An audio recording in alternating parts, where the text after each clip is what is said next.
everybody. Welcome to Roundtable Live for November 4th, 2016. I'm BaerTaffy, joined by Northern Lion, Rock Lee, Smile, Mathis Games, and joining us for the 5th, 7th, 90th time is Sinvicta. Welcome back, buddy. How you doing? Hey, everybody. I think it's only my 4th time, but yeah, glad to be back here.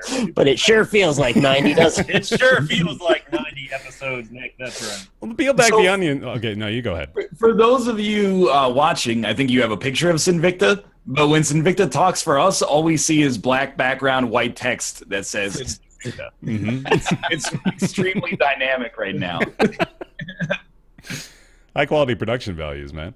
My webcam, it just couldn't handle the beauty of my non-shavedness today. But no, seriously, I was having webcam problems, so sorry about that. You can't look at me looking at Ryab for the entire show. You know, I misheard that as shavedness, though, and I got really excited and then also simultaneously disappointed that you're not showing us a clean-shaven Sinvicta. No, I'm not. That's the thing. I have not shaved. Okay, so okay.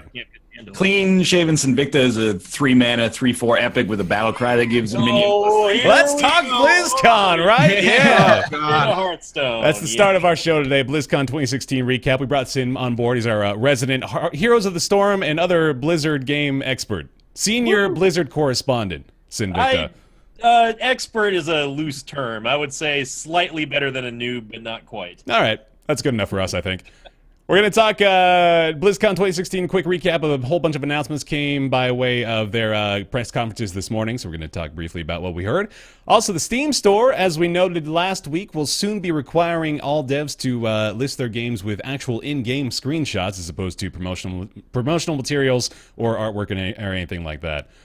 Finding Paradise was announced. It's the sequel / episode 2 of To the Moon, that series that Nick just recently played, so kind of good timing there. Ubisoft is putting out Far Cry Blood Dragon for free this month as part of their ongoing UB30 promotion. EVE is going free to play, and we're going to be talking a little bit about Hitman. Season 2 was just confirmed by IO Interactive, along with Owlboy, which just came out this week, and lots of people have been talking about Owlboy. We're going to touch a bit on Titanfall 2 near the end of the show as well. But to start off, let's do BlizzCon 2016. Sinvicta, Yes. are you excited genuinely by anything you heard this morning? I am. Okay. Overwatch news, super huge. Here's the Storm, new heroes, new stuff, super huge. Diablo is, it's getting Diablo, and Hearthstone is going to NL over there. Yeah. The statement Diablo is getting Diablo. It really is. It's very, it's accurate. You don't understand the context. Well, Yeah, let's I'm talk Diablo real quick for us, because I think that might be like the least interesting bit of news that we got today. All right, so I don't know where the rumors perpetuated from that Diablo 4 was going to be talked by anybody. I have no idea where that originated.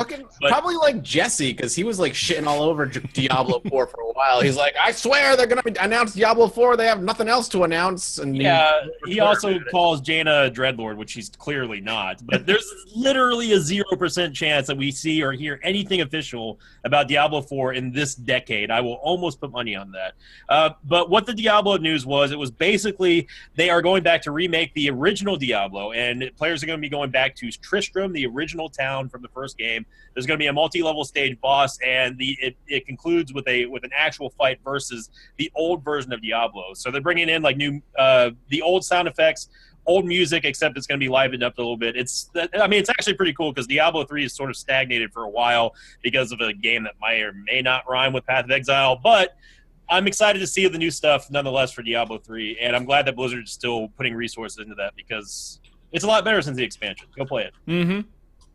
But that was about it. Oh, by the way, they also got a new hero class. I mean, I don't know if anybody wants to talk about the Necromancer, but yeah, the Necromancer also is going to be coming back. It's the first new class we've gotten since the expansion came out with the Crusader and everything. So there you go. If you wanted to play Necromancer, you don't have to play Witch Doctor anymore. Congratulations, those of you. Raise your hand out there if you're still going for the daily grind in Diablo 3. Let us know, because we need a good sampling. There's still a lot of people that play. Yeah, I think so. I thought it kind of died off a little bit after the... well, I know the launch definitely didn't go extraordinarily smoothly, and then I think just sort of trailed off from there. That was my perspective of it anyway. There were some peaks when people got back in when they started doing the seasons and they revamped it a bunch. And they got rid of like that real money market bullshit. Yeah, oh yeah. Reaper of Souls was like extremely well received, along with the PS4 re-release. So I mean, I kind of feel like it definitely peaked and had a little bit of a long tail, but it's like one of Blizzard's few games that doesn't have an evergreen reason to keep coming back to it right now. Right. So, I mean, that's why I personally was like, it seems like maybe the time, if it was going to be any time, would be now to announce like Diablo 4, but I guess maybe they still got a couple of years of milking that a little bit. At Not that least they 4. shouldn't, but I don't know. I know Blizzard has a reputation for releasing things like with huge gaps in between them, but 2020 for Diablo 3 or Diablo 4 seems crazy to me. Mark my word on Roundtable podcast number 65. Number 190. Oh. When we get here in 2020, Diablo 4 would have been announced only that year. I almost guarantee that. All right. But yeah, Reaper Soul is definitely it did somewhat to the extent of what the Lord of Destruction expansion did for Diablo 2. It sort of brought everything back and renewed it, and they sort of addressed a lot of the issues. But I mean, overall, it's people only really go back to play when a new season starts to get the season exclusive rewards, and then they stop playing after like 2 weeks, unless they're streaming or something. So sounds about right. And moving on, then let's talk about Heroes of the Storm next. Yeah, heroes. They announced 2 new heroes. Varian, who's an Alliance character from the Warcraft universe, for those of you who play that game. That's an indie title we may not have heard of. Also, Ragnaros is going to actually be a playable hero, which surprised everybody. Varian was kind of like we expected it. They teased it a long time ago. Yeah. But Rag totally surprised everybody. They're also doing what they call the Nexus Challenge, which is that they give you and at least one friend or more to earn a bunch of rewards. You get like new heroes, you can get like exclusive mounts, exclusive portraits and stuff just from playing games. I think the first baseline is like 15 games. So it's Blizzard basically trying to entice people to come back to Heroes of the Storm, or if you've never played it before. And yeah, and there's also a new Brawl map coming out that's themed after Blackheart's Bay. But overall, really exciting. I was not expecting this amount of news coming out from the Heroes of the Storm universe. I thought it was all going to be Overwatch, but Heroes they've got some pretty cool stuff coming up, and I know a lot of people are excited for it. Yeah, I know. Ryan and I were talking about this a little bit earlier today, but I sort of feel Heroes, even for Blizzard, it's probably not in their top 5 right now, wouldn't you say? Yeah, it's probably Don't they have 6 games? I mean, like at the moment, yeah, but like it's definitely Overwatch, Hearthstone, probably WoW after that. Yeah. Then maybe StarCraft 2, Diablo 3, Heroes of the Storm, or maybe it's StarCraft 2, Heroes of the Storm, Diablo 3. I would say that Heroes of the Storm is slightly above Diablo 3, but that's sort of subjective whenever you look at it from a non-season ladder in Diablo 3. Like Heroes has kind of really gone from the game that everyone was super excited to try, but then played it the early versions and didn't really like it so much. But those that stuck around have been around for a while, but you're getting tired of it. For me, I don't really play casually anymore with it just because I just wait for new stuff now. But they've really been going hard at trying to introduce new stuff. They've got the new mode, and the BlizzCon announcements today, I know have a lot of people buzzing that they want to get their hands on stuff. So the one thing I will say about Blizzard in the past couple BlizzCons is that they learn from their past mistakes, which is like showing something that we can't possibly play or touch for months on end until like down the road. Now they're doing this whole week turnover thing. Yeah. So, they announced it at BlizzCon. It's out next week, outside of the Hearthstone expansion. And that sort of thing is what we've been hoping that Blizzard would do for a while now. So they're doing a better job of managing the hype, because Blizzard's been hype masters for that. But as far as releases go, they tend to be a little bit more carnivorous whenever it comes to trying to compete against other games in the same genre that are going for big releases, which is good on them, but it also kind of kills the hype. So the faster turnaround is going to be really cool, and I think that Here's the Storm is going to do better. It's not going to ever eclipse Overwatch or Hearthstone, but it's exciting times if you've ever wanted to dabble in Heroes. It's a good time to get back into it. Well, like I appreciate that Heroes of the Storm offers like something different for MOBAs, but I have pretty much zero interest in playing it. But if I did, I think Blizzard made a really good decision in promoting it. Like for people that are super into Overwatch, all you have to do to get a Genji skin is play 15 games with a friend in Heroes of the Storm, right? Yep. Now a lot of people are probably going to log in, play 15 games. I mean, that's still like, what is that, like 4 or 5 hours, I think, of games of Heroes of the Storm. Yeah, around there. I mean, let's not sugarcoat it. It's Blizzard saying, please come try this game because we have cool stuff we can offer. But that's the sort of thing that like I feel that they've needed to integrate into Heroes a lot more often, because I mean that the whole premise around the game is that all their heroes are joining together to fight each other in what's called the Nexus.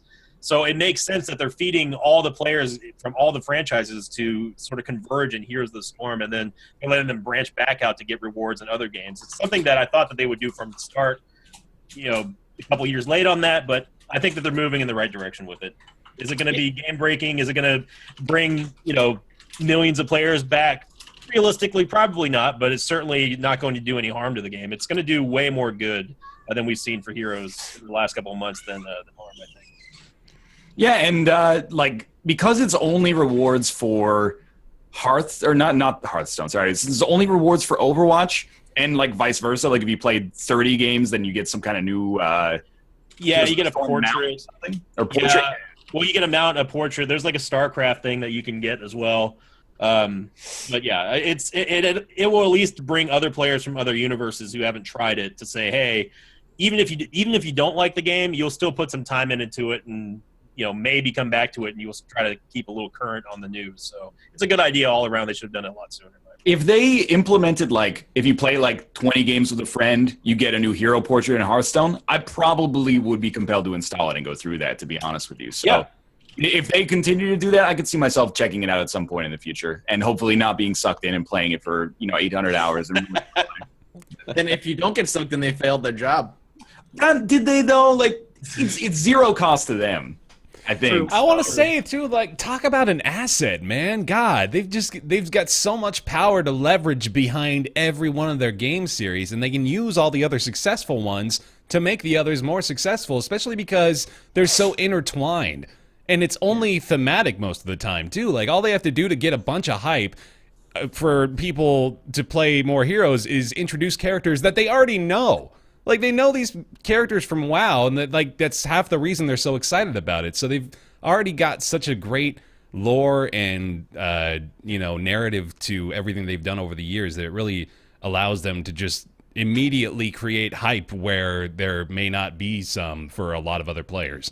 The only problem that we saw with Heroes of the Storm initially was that it would basically cannibalize its own audience, because you have a pre-installed amount of fans who play WoW who might share time with Hearthstone or might share time with Heroes of the Storm, but you're also you're sort of divvying up the same person's time, in I guess it's fractions of what they have available to play video games across how many franchises they play across Blizzard's library. So Heroes is sort of it's kind of homogenized the regular player, the casual players kind of go to Heroes maybe, but they're like, well, I could play a game of Heroes, which could take 20 or 25, 30 minutes, or since I'm casual, I could also play Hearthstone, but now that they're actually offering, they're trying to give something back to those type of players as well, is a good idea. I mean, that they should use Heroes as sort of the launching pad for, it should be the poster child for, hey, play this game, you get to play this game. If you haven't tried Overwatch, well, go play it, because now you have a Genji skin, and right. Again, this is something that we've been wanting to see from Heroes for a while. It's just it's taken them so long to get here. I don't know if I wouldn't necessarily say it's too late, but I think that they could have definitely capitalized on a lot more if they did this a year ago, right? Than this year. Mm-hmm. Well, speaking of Overwatch, to no one's surprise at all, Sombra is Overwatch's newest character. The announcement was made at BlizzCon, and okay, Sin, I had to laugh when you said this, how Blizzard has been learning from its mistakes as far as providing people with months of info that they can't quite touch, but they know it's there. Yep. The Sombra ARG, I don't know, man. I think everyone knew a month and a half ago probably that Sombra was going to be announced at BlizzCon. It's sort of just making the ARG kind of pointless. I saw cosplay of Sombra at BlizzCon. It wasn't a very good kept secret. I mean, to be fair to Blizzard, it did get leaked. It got leaked 2 weeks ago, the character design and her logo and everything. Yeah. 2 weeks ago? I thought she got leaked way before that, no? What's the point of having an ARG if you're obviously going to announce it? That's the whole point, yeah. Yeah, That's how everyone kind of felt. like the Sombra ARG was nowhere near as in depth as people would have thought. Like it's certainly nowhere near like the Isaac ARG that happened. Like Was it even really an ARG? I think it was just like an elaborate promo, man. Well, they did hide some cryptic stuff in like lines of code. They had a fake website come up. They had a Mexican site come up that was actually part of the lore from Sombra's universe in Overwatch. So like they put some time into it, but the thing is that it just didn't surprise anyone whenever it came out. Like pretty much anyone bet the house that we were going to see Sombra's like conclusion at the beginning of the opening ceremony, which exactly happened. Yeah. So at a certain point, I feel like they should have just announced her because everyone thought that Anna was going to be Sombra. Mm-hmm. Because of all those, there's like pictures on a table that you could say like you could see Sombra's an insignia or something. But overall, I think the mutual feeling for most people is that like, okay, finally they're going to end this sort of thing. You know, there's no disappointment, but that's because there was no expectation because everyone already knew what it was. Yeah. So. It gave Force weeks of content, though. Force Overwatch strategy gaming, yeah. Mm-hmm. It feels really disingenuous to have such a big fuss over what amounts to a character in a game. Yeah. It's like, who cares? Don't tell Another shooter character in a freaking multiplayer MOBA. Shooter MOBA, sorry. Not really a MOBA. I don't know what we called Overwatch. It's a hero Team shooter. Hero shooter, team shooter, yeah. The character itself, though, based on just like I assume that the cinematic that they played was sort of meant to hint at the skills and the abilities that Sombra would have in multiplayer play, which look interesting. It appears as though she's got a teleportation pad that you can set down in a certain place and then recall back to, which is definitely not a novel idea, but it is, you know, it's nice to have in Overwatch. And then she's got an active camo, it appears. Pretty much just an SMG is her main weapon of choice. And then I didn't notice what her ult might be. I think it might be like taking control of another ult, which would be a really interesting mechanic. Something I could see being utilized in a myriad of interesting ways. Yeah, I haven't heard as far as like the actual abilities go, but I mean, she's basically going to be the character that all of like the super duper MLG elite status pros play, but also the newbies play because like, oh, stealth. I'm just going to sit here and wait in the corner and I'm going to kill this Reinhardt over and over again. So it's cool to see a stealth hero, whether or not, you know, it's going to work very well in a game. I mean, if you go back, if you want to talk about sort of stealthy, we've kind of seen this with the spy in Team Fortress 2, where I guess they're somewhat pseudo invisible. You know, I mean, taking the disguise of someone else. So I don't know if they're going to try to play to something like that, but yeah, she looks cool. Whether or not she's going to, you know, be awesome to play, I'm not sure yet because I haven't got a chance to play her. Mm-hmm. And then another bit of big Overwatch news actually coming out of BlizzCon was the announcement of Overwatch League, which is Blizzard's new esports organization. And of course, Blizzard is not new to the esports scene. In fact, they were one of the first to really find success in it with StarCraft years ago. But they are now looking to build something a little different compared to the current esports scene as we know it. So there's kind of I didn't really actually think about this very much until I read the Polygon article talking about this, but there is a bit more of a focus on the prize pool in esports compared to standard sports, especially. Like there's a weird infatuation with like the amount of money that these teams are taking home, especially when you talk about the international. Like what's probably the first thing you think of when you think of the international is you get like $12 million right, if you win. Exactly. So you're pretty focused on that most of the time as far as esports are concerned. And it sounds like Blizzard kind of wants to change that with Overwatch League. They're looking to make it more like a standard competitive organization like the NFL or the MLB, as opposed to just another esports tournament run by Blizzard. It sounds really interesting. Yeah, I like that. I think that the prize pool focus right now is great if you win the international, or even if you come like top 12 in the international. You know, that's like your operating expenses for a year to forever, depending on, you know, how well you do. But you know, when you think of something like, you know, the NFL or the NHL or the MLB, like how shitty would it be for the players if it was like, well, you're on the Miami Marlins and you won 40 games this year, so nobody's getting paid shit. Right. And also, like, all of you are fired because you suck. So, You know, the idea that they have of making a league that has like, I don't know if it's going to have like a formal players union, but they're going to have like rules when it comes to things like contracts, and there will be actually free agency. So a player There's going to be an off season. Like that's a big part of this. So players can actually like leave a team when their contract runs out and then be courted by other teams. And hopefully that leads to things like guaranteed salaries or, you know, something not exclusively like performance-based payouts. And I think that would lead to a healthier scene where people, like right now, people are desperate to win because if they win, that's basically the only way they can justify it. Yeah. But it would be much nicer to just have people be able to practice, you know, and get paid like a reasonable salary, especially when they're generating a lot of money for not only the teams that employ them, but also, you know, for Blizzard themselves, because they drive a lot of interest in Overwatch in particular. Yeah, I like that they're going for a more structured approach instead of the somewhat archaic style that esports has kind of been plagued with. I mean, it's just rife for like abuse. We saw that going on with Kespa and everything over in Korea. So I'm glad that Blizzard's finally taken like an official like stance on, hey, we're just going to run it. We're going to run it the way that we want to, and we're also going to pay people because you know that they legally, there's no way that they're too big to fail. So they're always going to have the money to be able to pay for coaches and teams and that sort of thing. And player salaries, they're not going to have to worry about tournaments not paying out, which is good. Really quickly, I actually did, someone linked it in chat live.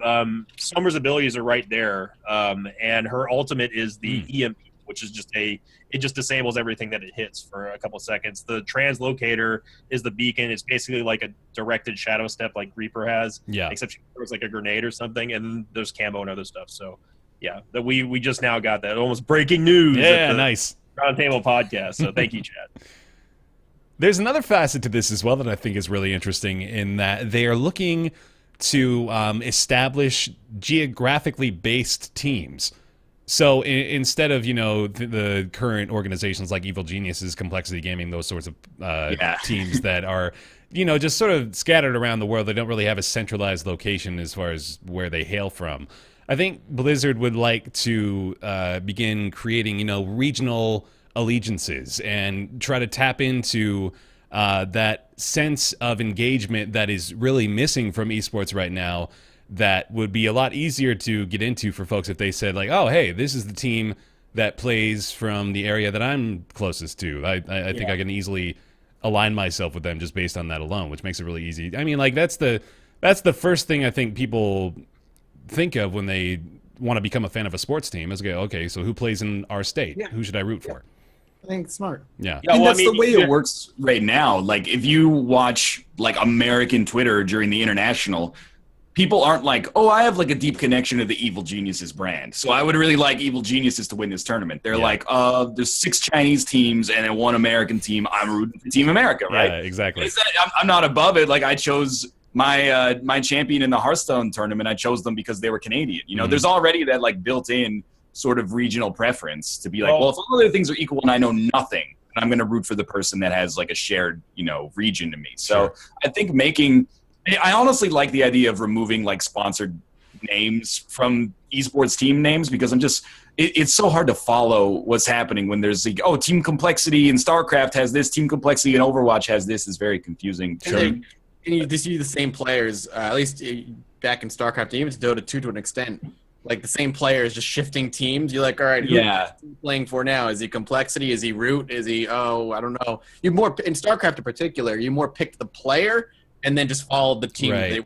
You didn't really worry about the team as much. Dota has that a little bit, because I know Na'Vi is like a fucking shadow of its former self. But I mean, you've got right now. Looking at Overwatch for a second, like they've already started to kind of move in that direction because one of the events going on right now at BlizzCon is called the Overwatch World Cup.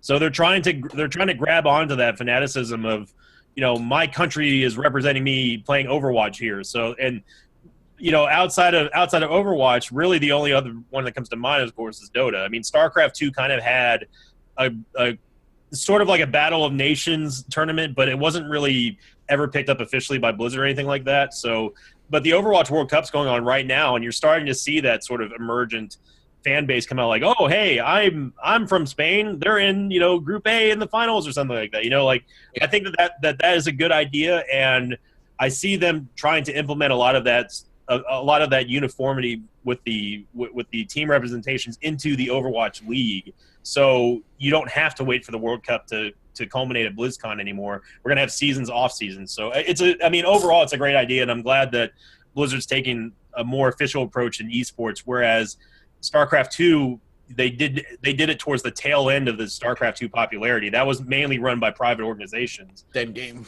Yeah. Yeah, and they came out with the Blizzard WCS, and then they incorporated it, and there's a whole KESPA issue. But yeah, it's good for Overwatch, and overall, good for esports in general.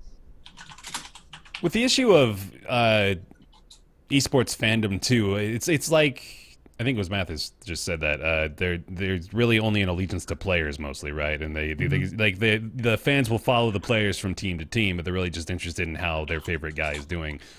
And I think while that's still that's actually a factor in sports too, just regular sports. Like, I'm a fan of the New England Patriots, right? But I like particular players more than others on the Patriots as well. Like, I really like Rob Gronkowski, and if he were to go to a different team, I may not actually go follow his interests still because he doesn't play for my team still. So that's the difference there.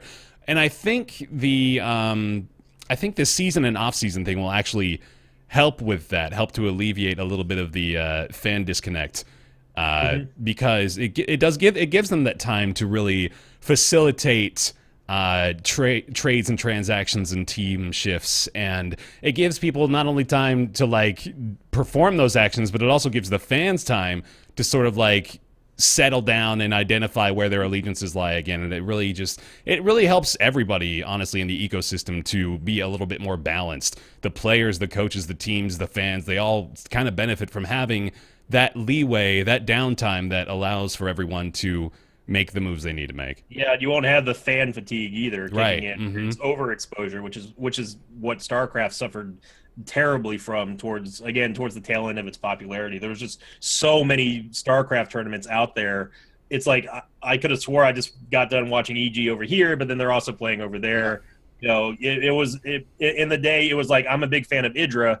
I don't care about Evil Geniuses. I'm just going to watch where Idra goes next, sort of thing. Sure. So brand loyalty is what they're going for in this, and that's great for, again, all around. Hi, Nick. How you doing? Hey, Nick. Hey, Nick. Hey guys, I had nothing to say, so I just thought I'd not put my foot in my mouth like I did a moment ago and just be quiet. Idra was my favorite player, Sin. Why are we talking about the only game Blizzard makes that didn't have an announcement at BlizzCon? Nobody cares about StarCraft 2. Dead game. Let's talk about... Yeah, man, he's trying to revive it by himself over there right now. Let's talk about the game that people care second to last about at BlizzCon. That's not true. That's probably the second most anticipated announcement at BlizzCon. Mm-hmm. Yeah, Hearthstone announced their new expansion. I have to look up the name, but it's in Gadgetzan. Oh, Mean Streets of Gadgetzan. That's it. Mean Streets of Gadgetzan. So if you're not familiar with Hearthstone, they have two kind of content releases. One is Adventures, which are single-player themed, curated battles that give you a nice supply of guaranteed cards, basically. Oftentimes they make a big difference in the meta, and it's guaranteed legendaries, which is awesome.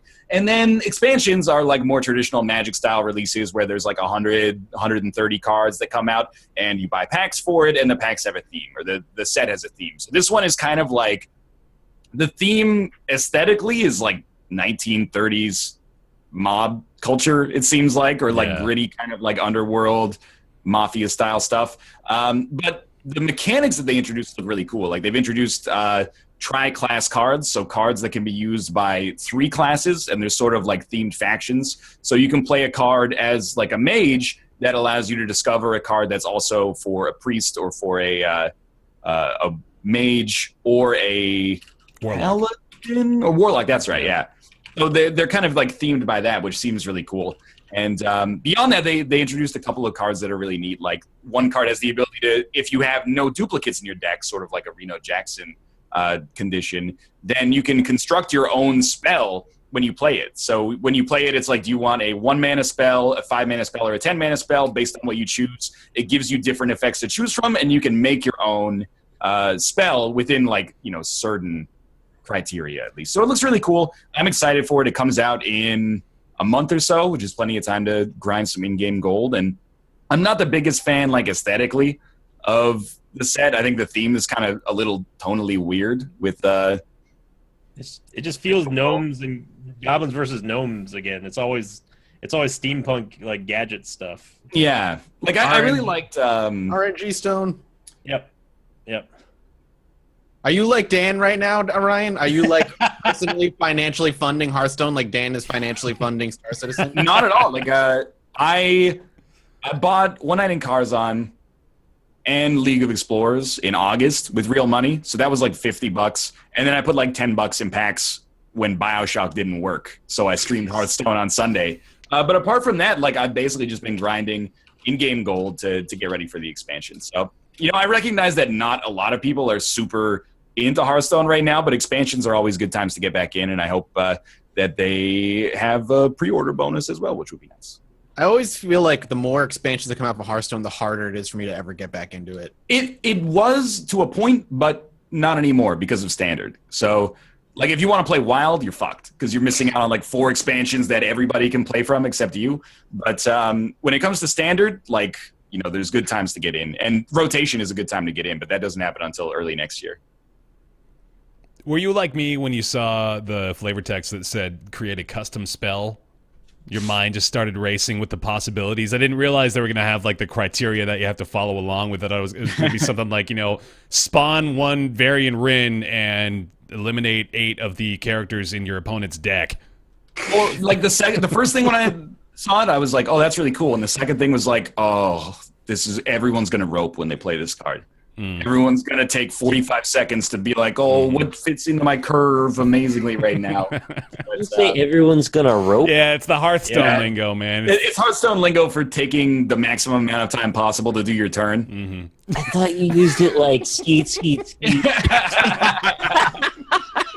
Let me know when you're going to be on the battlefields of Gwent, sir. That's where I'll be. No, but we're not going to get into that. For the love of God. But people who don't play Hearthstone very much are all like, I'm super excited for Gwent. Gwent is like 10 times more pay to win than Hearthstone is right now. And you can't say that until it releases. It needs a lot of work. You can totally say it because they're taking your money right now.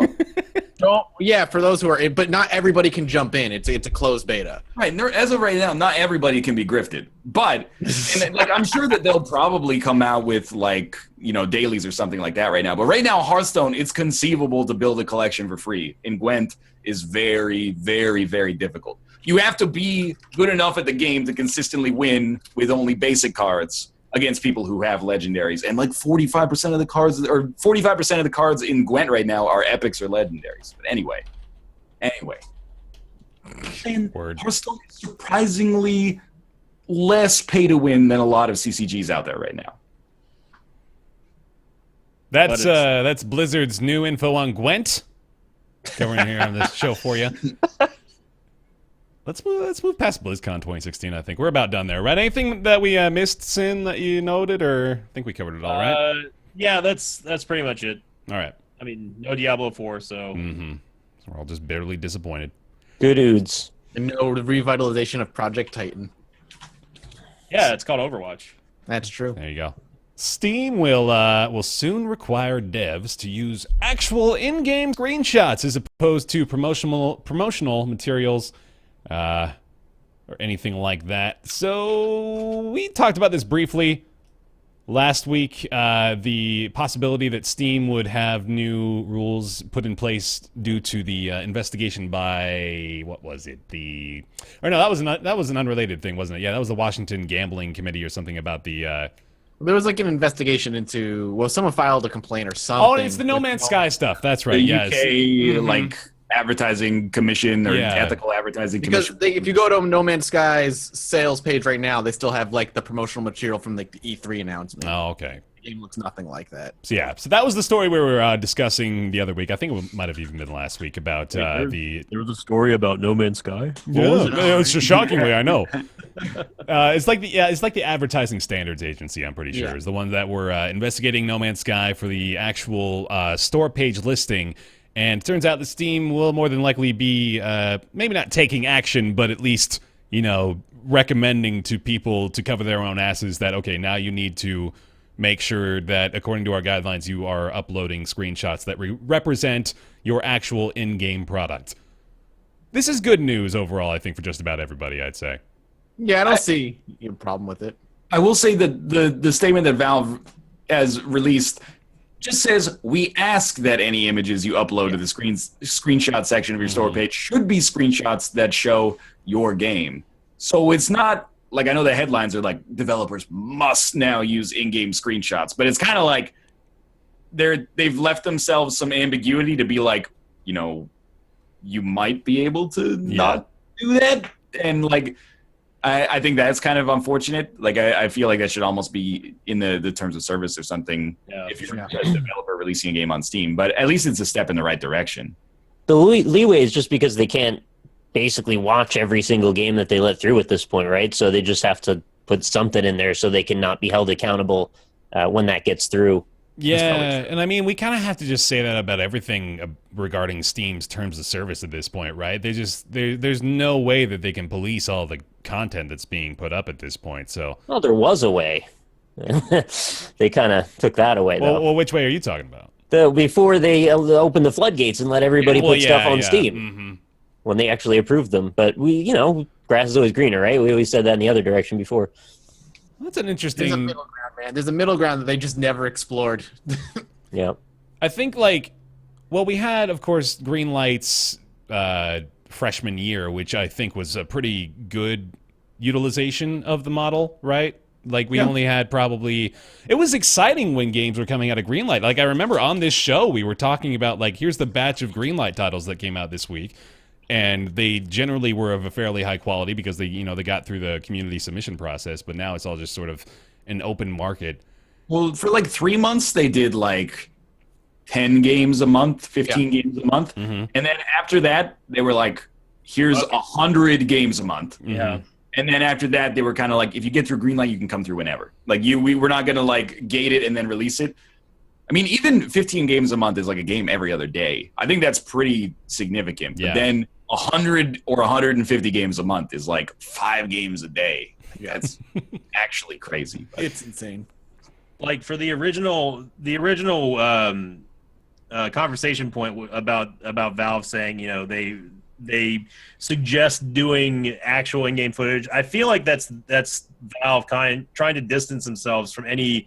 They're sort of future-proofing their policies now, because it's the way that I look at it is that they're saying, sort of like a semi-concerned parent telling you, I don't suggest you to put this fork inside of the electrical socket. So I'm just going to say, try not to do that. Sure. But I'm not going to stop you because I'm not you're not going to learn anything from it. But I'm also not going to take responsibility. That's how I kind of perceive that readout until they take a hardline stance on that to say you must show something that is from this build of the game and you must update it. That's how I'm always going to kind of perceive Valve, as the somewhat not so concerned parent of a kid who's up to no good, Sure. They're not going to bring any discipline around it. And I think that's where most of the underlying problem has for consumers, but that's just how I look at it from my point of view. Yeah. The crux of the story was essentially people asking, okay, so now can we trust the screenshots we see on the Steam pages? The answer is still no. Yeah, the answer is unfortunately, no. yeah. Yeah, because they're not forcing anyone to do that. So it's well, we did all we could. We told them we suggest that you do this. If they don't do it, it's not my fault. And I really hope that they take a harder stance on that. So you would have thought they would have done it after this whole debacle, but apparently not. So it is the right step in the direction, though. I will say that. They've at least, they went to the effort of changing it themselves to, at least set a good example moving forward, right? They did it with the Dota 2 page where they pointed out that they were using promotional art at first and then changed it over to reflect their new policy. So they're going to that length at least, but you're right in that, there's very very little in the past that would indicate they plan on, really enforcing this to a great degree. Yeah, we haven't seen any evidence to the contrary yet, so there's no reason to believe that this is going to change much officially anyway. But hopefully they'll get more pro-consumer with stuff going down the line. But I'll let TB comment on that because he does it way better than me. Sure. At least this is an indication that, I'm not going to blame it all on No Man's Sky, but an indication that from experiences like that, at least Valve is learning a little bit. I would say No Man's Sky is probably the highest profile game to have lied as outwardly as they have. I have plenty. I mean, I went to fucking battle against that damn fucking zombie survival game. Oh yeah, the Dead Linger. The Dead Linger over the shit that they were doing. Yeah. That was that was an awful couple months, but they were doing the same thing. They were just showing fake screenshots and all this other shit. But because they were a very small indie game, no one gave a shit. Yeah. And I think this is the biggest game to have done it, to really bring it to the public eye. But it's been going on in early access games or small indie games that are just trying to turn a profit as quickly as they can before they disappear for the longest time. One of the the lesson they probably learned, it has nothing to do with being pro-consumer. It's probably just they don't want to get sued when somebody screws this up for somebody else. They don't want to get investigated by the advertising standards Yeah. agency, right? Yeah. Of course, it's Valve looking out for Valve. That might just kind of be the end of that. What's there's just another little interesting note too that I saw here, in that there's a lot of those, especially I think the indie devs that will like use a screenshot slot to show off, like specs or like product descriptions, that kind of stuff, which I think is just very bizarre too. But I guess they got plenty of room for that underneath. Yeah, I mean, like you got the whole store page to do shit like that. I don't know why you're using that precious space. I don't know. Maybe they have like an unlimited amount of slots for screenshots, but yeah. I will say, like, it's kind of interesting to think about other repercussions this could have. Like, I mean, we saw at BlizzCon the Mean Streets of Gadgetzan trailer is not really showing gameplay. It's just showing artist renditions of like the aesthetics and the atmosphere and the theme of the set. So stuff like that is accepted as promo material on Steam right now. When you go to like a game store page, you'll usually get like a bull shot that doesn't necessarily contain in-game footage. It could just be a teaser. It could just be teasing the art of the game. It's not actually showing gameplay. So, I feel like for me personally, stuff like that is okay, but maybe other people do feel that that's misleading. And, the only thing that should be up there is actual in-game footage, not artistically edited or put together, just kind of like, here's a slice of gameplay that you can see for yourself in video or picture form. I mean, I feel like it comes down to how it's presented, though, not exactly the context of what's contained in what would sometimes kind of be perceived as promotional material. Like, if I see something from Hearthstone, I'm going to understand that, okay, I know that Hearthstone is not a wide open area where I get to drive around in a car sort of thing. But like if a game like No Man's Sky comes out and says, oh, you can also do this, here's a video of what you can do, and then have that being completely false, I think that's something totally different. But if it's presented as sort of like a teaser trailer, I hope that I'm not out of bounds by saying that I would think the common gamer consumer would believe that, oh, yeah, this is probably not just a fade in, fade out game of showing the title. There's probably gameplay behind it. I understand that this is a teaser. I'm not going to judge anything off of this except get possibly hyped. So I think it's more about presentation than what actually is contained in the promo stuff. Well, what you're kind of equating it to is the kids' television ads for action figures from the 90s, where the Ninja Turtles would actually become animated and they would kick things and throw their sides and shoot pizzas out of their car. But that doesn't necessarily map properly to video games because there aren't really boundaries to it the way there are with reality. You can't say, well, I understand action figures don't do X and Y.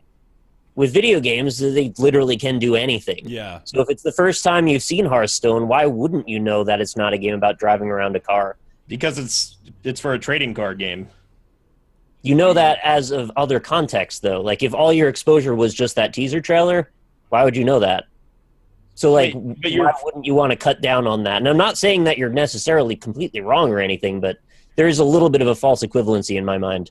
But if that's the first time you've ever heard of Hearthstone, chances are it's not going to be the last time you ever hear of Hearthstone. If you're that interested in it, I mean, like you just said, like if you're that interested in it but you haven't heard of it before, chances are you're going to want to try to follow up on what you've just seen, and then you realize, oh, it's not actually what I saw on that one trailer for promotion stuff. Like, it's actually a card game. Yeah, I think it might be a little misguided, because I wonder if we're getting to a conclusion here that perhaps Steam ought to be a little bit more responsible for the promotional material found within the trailers as well, which I don't know if I'd necessarily want to even allow them that, jurisdiction. I think the trailers, generally speaking, are, kind of given a little bit of leeway as far as their ability to kind of oversell the product. I know No Man's Sky, we can point at that again and say, well, their trailers are all full of bullshit. You know, like it's got all the E3 trailer especially.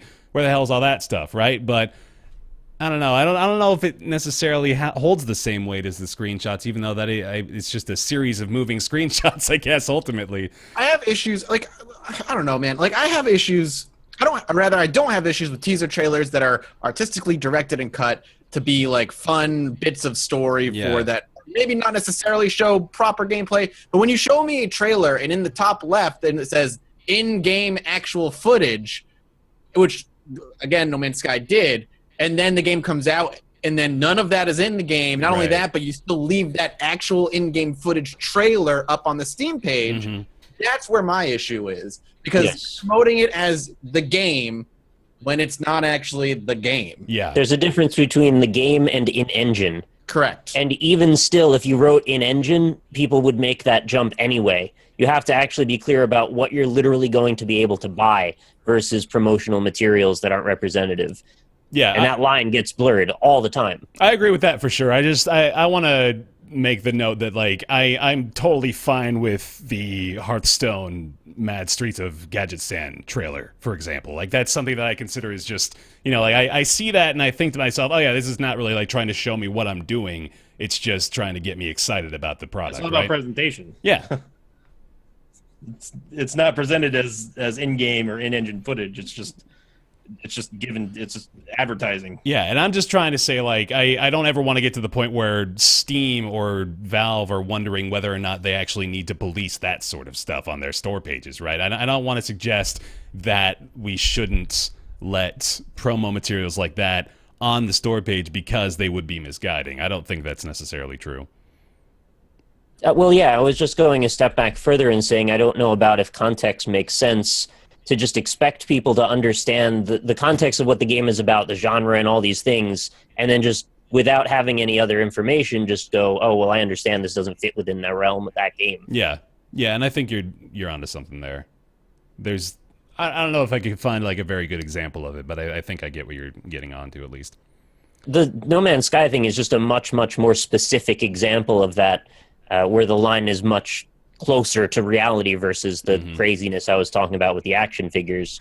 I think the reason we're so able to just, like, constantly refer back to No Man's Sky, because it's, I guess, recency bias, and we've all just been hearing nothing but No Man's Sky for the past few months, but also just because it really was such a stark example of an overpromised and then underdelivered product. Like, it hits all the nails on the head. It's just like everything that you can do wrong in trying to sell an audience honestly is presented in the way that they handled things. Not to just totally take a giant dump down Hello Games' throat every single week, but it keeps happening, doesn't it? There we go. That's this hot dog shooter in the Northwest. I think I missed that one. What? The video is weird. It was from an NLSS. Oh, wait, are you talking... Wait, is that there's like a dude... He said take a dump down his throat. I was just making an equivalency to the hot dog shooter in the Northwest. Is that the dude that, like, sucks hot dogs into his throat? Sucks them into his windpipe and sucks them out. It depends. How quickly does he shoot them out?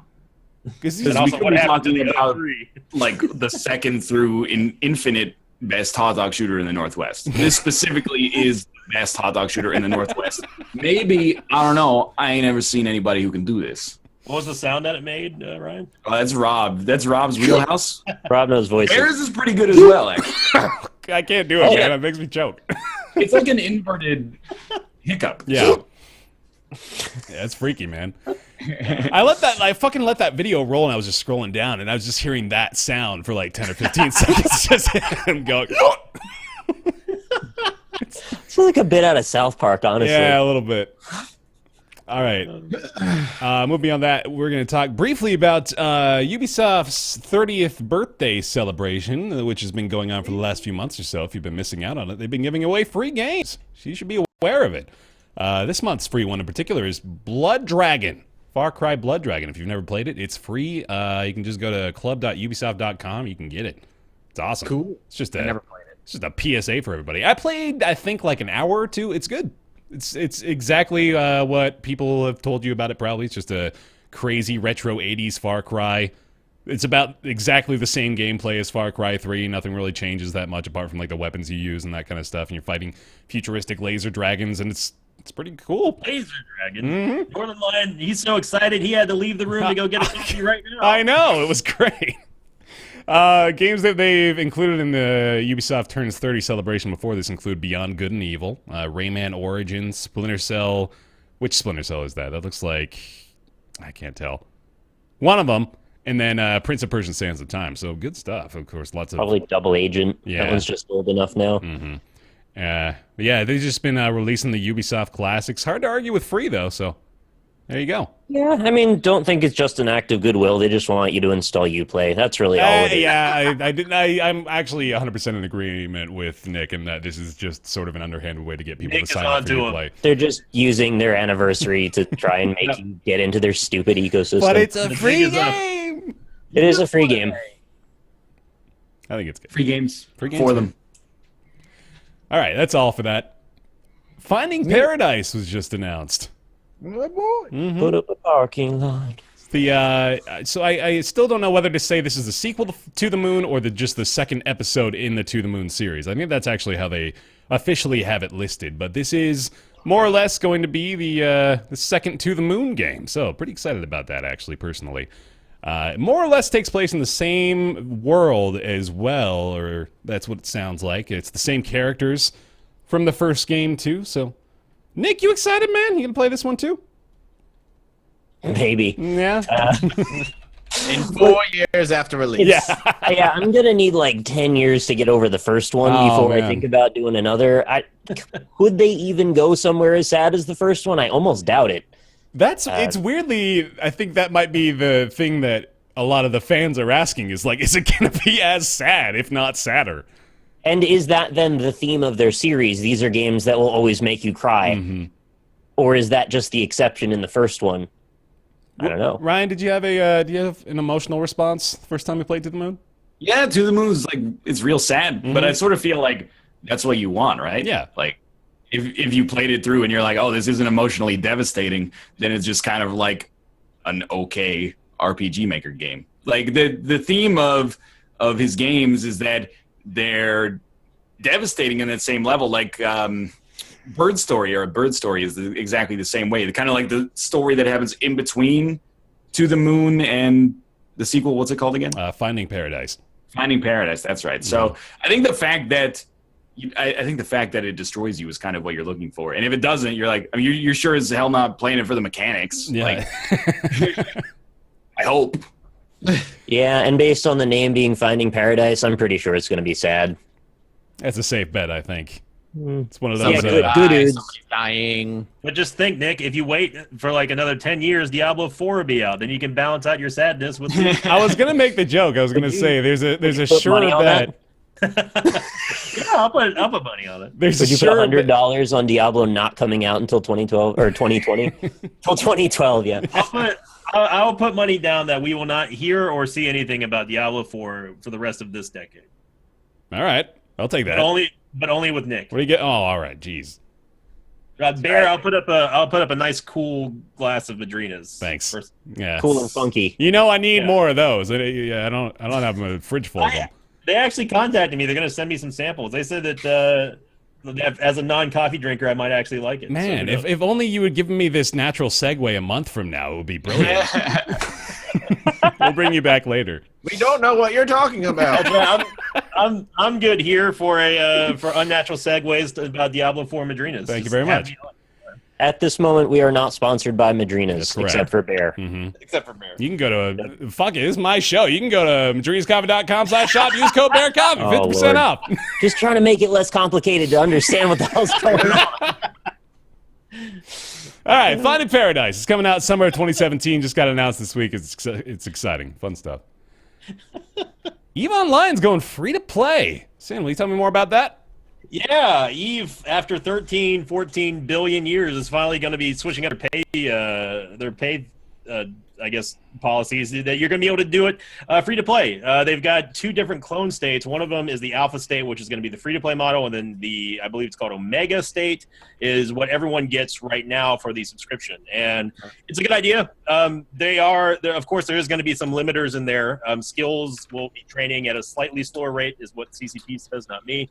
And for any of you who've actually played EVE, you know that nothing goes by a fast rate there, unless if you're actually doing like warp travel and that sort of thing. So, but I think it's all around good. I believe that this will bring EVE like kind of like a new crop of fresh players. But until they take a serious look at actual in-game mechanics, and I don't know what else is going to be coming around for this upcoming expansion. I think going free to play will help, but it's certainly not going to. I don't know how enticed new players are going to be once they realize how long everything takes. Yeah. That was my biggest problem, and that's what holds me back, because I don't mind paying money for a game that I enjoy. It's just that the amount of time that you have to invest into EVE to get anywhere is unbelievably ridiculous. So, the fact that they're giving people, you can create as many accounts as you want for free, I think that's great, but I'm gonna hold myself to make any judgments on the next expansion until we actually get more, because they've been kind of cryptic about it. Of course, this trailer says on the bottom in-game footage. That's perfect. It's not a screenshot. Yeah, man, it's the real deal. Yeah. So I kind of want to discover the EVE history of the group real fast before we go any further here. I've played it a few times. EVE will always be that game that I wish I had discovered after the collapse of Star Wars Galaxies. Mm-hmm. I feel like during that time in my life where I did nothing but play MMOs, and I was really looking for a sandbox MMO to replace the one that had just failed, EVE would have been perfect for me. But at this point, it's going to be that game that I always wish I had time for, because I really love like the political intrigue between players, the idea of the devs creating this world, and then just stepping back and saying, all right, players, you do what you want with it, have fun. And just, these players creating these empires and warring and alliances and trade deals. They're these industries that, one of the big wars that just happened, a few months ago with the Goon Swarm Federation and all that, one of the biggest reasons they lost is because they fucked over one of the people that was supplying them with most of their, I think, money or something like that. And that industry went and financed the war on the other side. And one of the big reasons they ended up losing a lot of their land is because the money went from one spout to another and fed the rebellion, allowing them to pump out ships at a faster rate. That stuff like completely interests me, but I don't have the time to get into that. It's like 8 hours a day, every day. There are people who do EVE as like a living. It's crazy. EVE is always the most interesting game you'll ever hear about that you're never going to play. Yeah. Like, it's got all the cool stories, it's got all the intrigue, all the diplomacy and all that, and like you said, people treat it like it's their full-time jobs a lot of the time, but it's just the investment of time.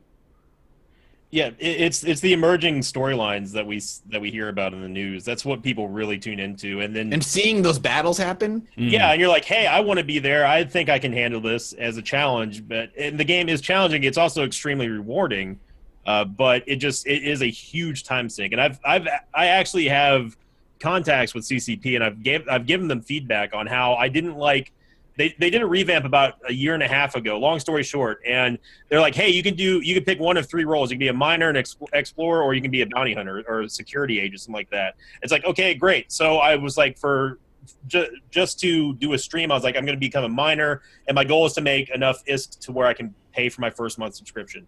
I got stopped after 2 hours because I had to wait 4 days for me to train the proper mining skills. And I told them that. I said, if you guys want to get players to stick around, you can't do that. Yeah. Like, you have to at least let them do what they want at the beginning, and then give them the option of like, hey, if you want advanced skills, here you go. But this was just like at the start. Like, I was a new player wanting to be a miner, but I can't because I'm held behind a huge, ridiculously long time sink.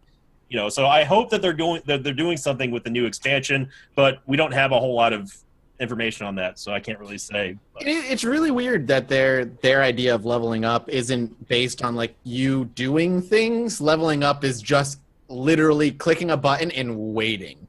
Yep. That is how you level up. You just wait, and That it does it by itself. I mean, that's what they were, but they were kind of touting that as the biggest advantage of playing EVE over modern MMOs back then, was that you level up without even logging in the game. It's like, okay, that sounds great, but it still takes 2 real weeks for me to get the next level for the ship that I want. It's like, unless you make alts or you're just playing another game, no new casual player is going to want to ever try even attempt that. And there are certain professions in the game that are actually just not feasible.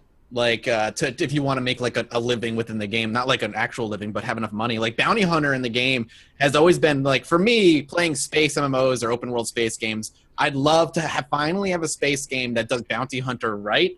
And the only game that ever kind of did it right was Star Wars Galaxies. I remember trying to be a bounty hunter in EVE, and it's just not feasible. Like, it's not that fun. You don't make a ton of money doing it. Like, you can do it, but you make more money being a miner. You make more money joining a corp and just being like a frontline soldier for a corp. There's just things that you're just like, why would I? Like, another one is, I think, like you can make drugs in EVE, and it's relatively profitable, but there's 1,000 different ways you can make better money. Yeah, that's the skill injectors that you can do now, where you can basically level up a skill and then sell it, so where people can inject it like immediately. So it's for the players who already have a bunch of extra skills that they don't have any value for. They can sell it to someone, say, for example, a person who wants to be a miner, and they'll pay a couple billion ISK for it, and then that'd be that. But I mean, EVE will always have that issue of not being friendly to newer players until they take a drastic approach to revamping many of the systems in the game from the ground up. I mean, I really truly love EVE. I've had a lot of fun playing it over the past couple of years. But that being said, the fact that I can say I played the game for about 2.5 years and still don't know what the hell is going on or how to play most of the aspects of it should speak at how legendarily epic the amount of time that you have to sink in to get any enjoyment. But it is a very fun game, and I'd recommend playing it, especially since it's free now. There's some fun. It's one of those games that there's some fun horror stories of new players going out and exploring wormholes and then just be permanently lost in wormhole space. Like, I'm lost and now I can't get home and I'm stuck. Yep. That stuff's cool to me, but I don't have the time. That's terrible game design, isn't it? I mean, like, you understand, like, if you're going and exploring wormhole space, there's like, the game does warn you, like, okay, going into wormhole space. And to be fair, if you do go there, most likely, if you're going to any nullsec space, you're going to get killed by another player. So you're not going to get lost there. Yeah, once you leave any security space and head to, like you said, nullsec, players just fucking tear your ass. You will get destroyed, and you'll get ported back to wherever your home station is. But like from what Mathis was saying, for example, for bounty hunting, is that if you work for one faction too long, you'll actually create an unwinnable situation with another faction that will continuously come after you and try to kill you when you're just trying to do out missions and stuff. So you have to be careful because it limits the amount of stations that you can go to. So I mean, it's like you can start up and then join, like there's actually a beginner's fleet discussion, like chat channel, that they're like, hey, you should join this corps and you can get like some brave newbies.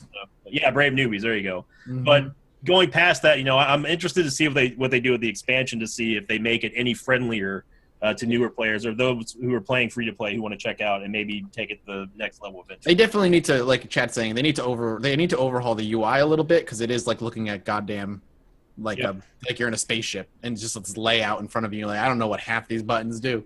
I thought you were in a spaceship. Yeah, I thought that was maybe the appeal to it, is that you wouldn't know what half the buttons do, right? Man, you boot up a game and there's like 17,000 buttons to press and you don't know which one you're supposed to press.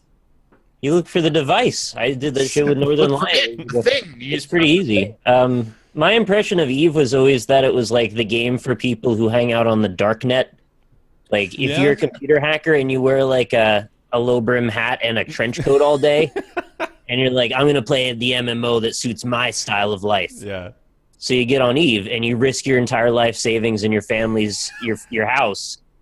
That's to a fucking win a global civilization war between two factions. You just made a movie plot, not an EVE player, man. That sounds awesome. It's called The Matrix. Oh, yeah, I guess so. I've never played or seen really much of anything of EVE. I only just hear the stories when they crop up on Reddit that's like, this actual company has gone out of business because it's changed currency I don't know what the stories are, but they just don't even make sense to me. That I can't relate to them on a human level. Yeah. So Eve exists in this other dimension over here where Eve stuff happens, and I'm over here in human world. One of the things that Mathis was talking about was that there was a leader of one of the main corporations that actually took basically the guild bank and went to a different corporation altogether. That was one of the sparks. And then the place that he left started paying like a mercenary corp to fight in the war for them because they lost a lot of people. And they just decided to stop doing it because they weren't paying enough. So the emergent storylines are way better than the actual gameplay. Yeah. But I still enjoy Eve. I don't play it anymore, but I would love to play it again. It's not friendly for time. Oh, the chat said I'm not that wrong. Really, yeah. Really are not that wrong. I always got the impression of Eve that it's like, you know, you go see a movie and you're like, well, that's awesome. I'd love to like write scripts. I want to be a screenwriter. And then the actual process of screenwriting is like this monotonous, like sitting in a coffee shop. Oh, you know, enter screen left, right? You go, this is boring. Like the emerging gameplay and the stories that come out of it are awesome. But what you see that like the volcano erupting, what you don't see is like 10,000 people putting in 15 hours a week for like 6 years to make that actually happen. Yeah. And I'm happy. Like I don't need to know how the sausage is made. I'll just eat the sausage. That's fine by me. Yeah, so like the odds of me playing What are we talking about? Volcanoes and sausage? Yeah. the odds of me playing continue to be basically zero. But it's nothing against anybody who does. You think about it. You get what, 1, maybe 2 big Eve stories a year. And Yeah. those months of quiet because it's all the politics that are just bubbling over the course of months that lead to that war. Although, Yeah, man, admittedly, it's not like we're all like hanging around waiting for Eve stories to drop, right? It only really shows up on our radar when the big, massive scale battles happen. You know, we're all hanging around the Eve subreddit just waiting. Yeah. Waiting for that spark that we need to see the next war. But I agree with you, Ryan, in that I was trying to bounce around a metaphor for it too. I don't know, like maybe I like watching the NFL every Sunday, but I don't really want to, participate in the practice drills and sit down with the coaches and discuss schematics and that kind of stuff, even though Yeah, exactly. I would love to have a 6-pack. I'm sure it would look great on me, but All the work involved. I started that working out, boy, and let me tell you, that's for the dogs. Woof. Explain, if you could, a little bit more about the clone states for me, if you could, because I'm not 100% clear on that at the moment. Okay, so basically the alpha clone state will allow you're going to get a very simplified version of the new player experience. If you want to do mining, they will put you down a path that they give you a mining ship, they give you the skills that you can do, and you are not limited. You can go anywhere that you want. You can still train skills, but at a certain point you get limited by the amount of ships that you can get into because of the fact that they limit your skills. Okay. So the Omega clone state is basically the unlimited content.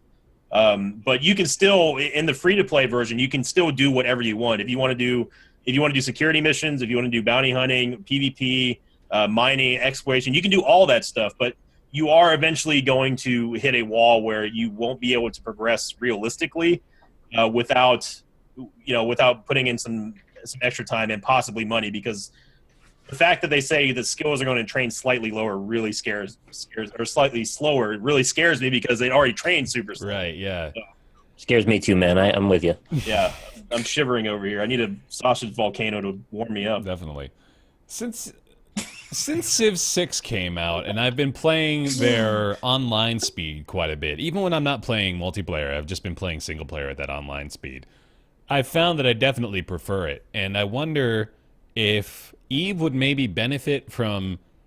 I know this is a lot more complex than this, but just, slash it all in half, right? Like, take a bunch of time off the requirements of what you need to do. Would that help it? Yeah, it definitely would. It would make me more interested into it. I mean, again, I can't make any judgment because I know that they've got other stuff in the works for the expansion. We haven't heard anything. I'm hoping that they go that direction. The fact that the alpha clone states actually have a simplified tree to say, if you want to do mining immediately, like today, and you get through the tutorial, here's your ship, here's what you need to know, go out there and start mining. That's exactly what they've needed for years. So they're going in the right direction. Whether or not that's going to translate to other systems down the road, who knows? But hopefully. So when you're in Eve and you're waiting for the mining skill to level up, what other just sort of rudimentary tasks are you doing? What else is there available to actually do, I guess? Mathis, want to take this one? I feel like I've been talking too much. I mean, the thing is, Eve is everything you want it to be or nothing. It depends on what you want to do. Like, you can go out and do NPC missions in something called ratting, where you go out and kill NPC pirates for money. You can go out and join a noob corps, and like Brave Newbies, one of the things they do is, like, I don't know if they do it every night, but at least once a week, they take all their newbies into a fleet and they patrol nullsec and get kill them. And they get into fights with other players. Like, they find other players, they just get into fights. Oh, yeah.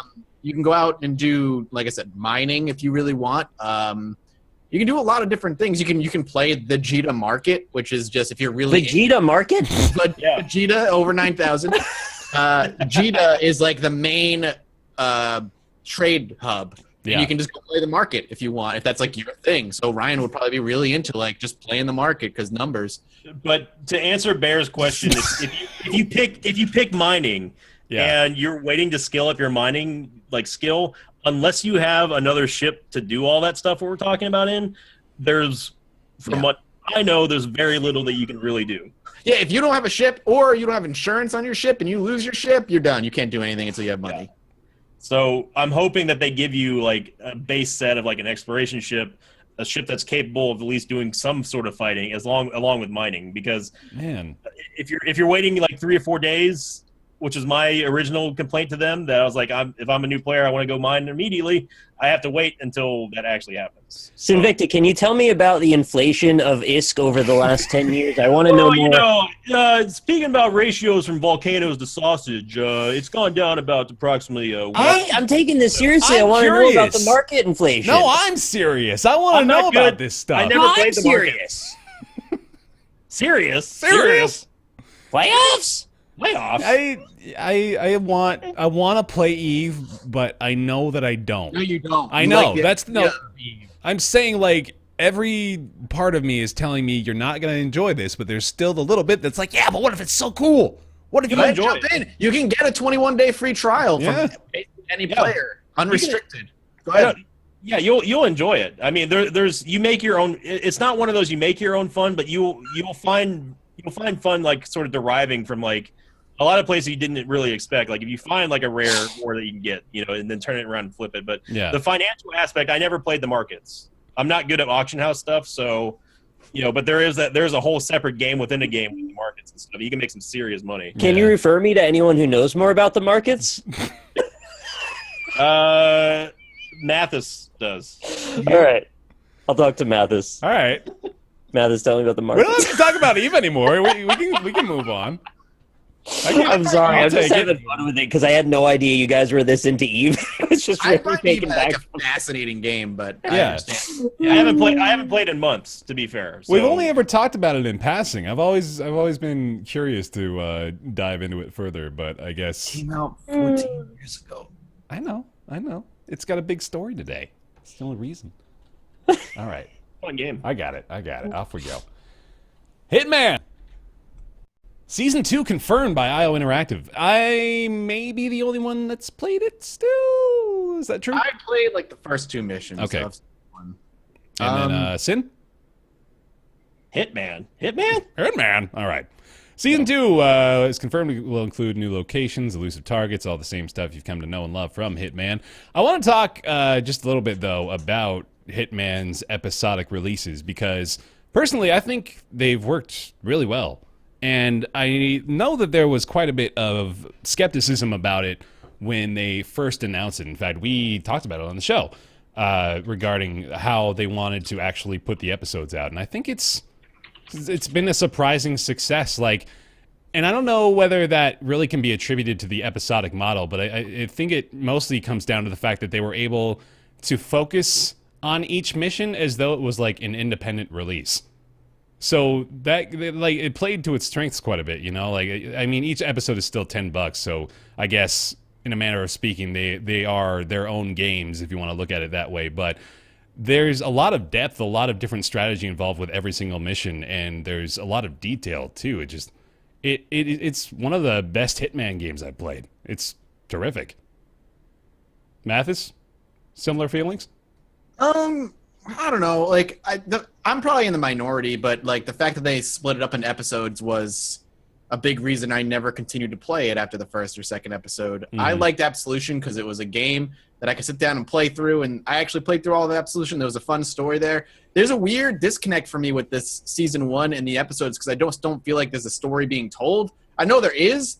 It doesn't take it feels more goofy than Absolution did, or even Blood Money. It feels very goofy, and I don't really want to play the levels over and over and over again to do the different strategies. Like, I'll play through a level, I'll beat it, and I'm like, all right, I'm done. I don't care that much. And I just haven't had the urge to go back and play the other 3 or 4 episodes that are out now. Yeah.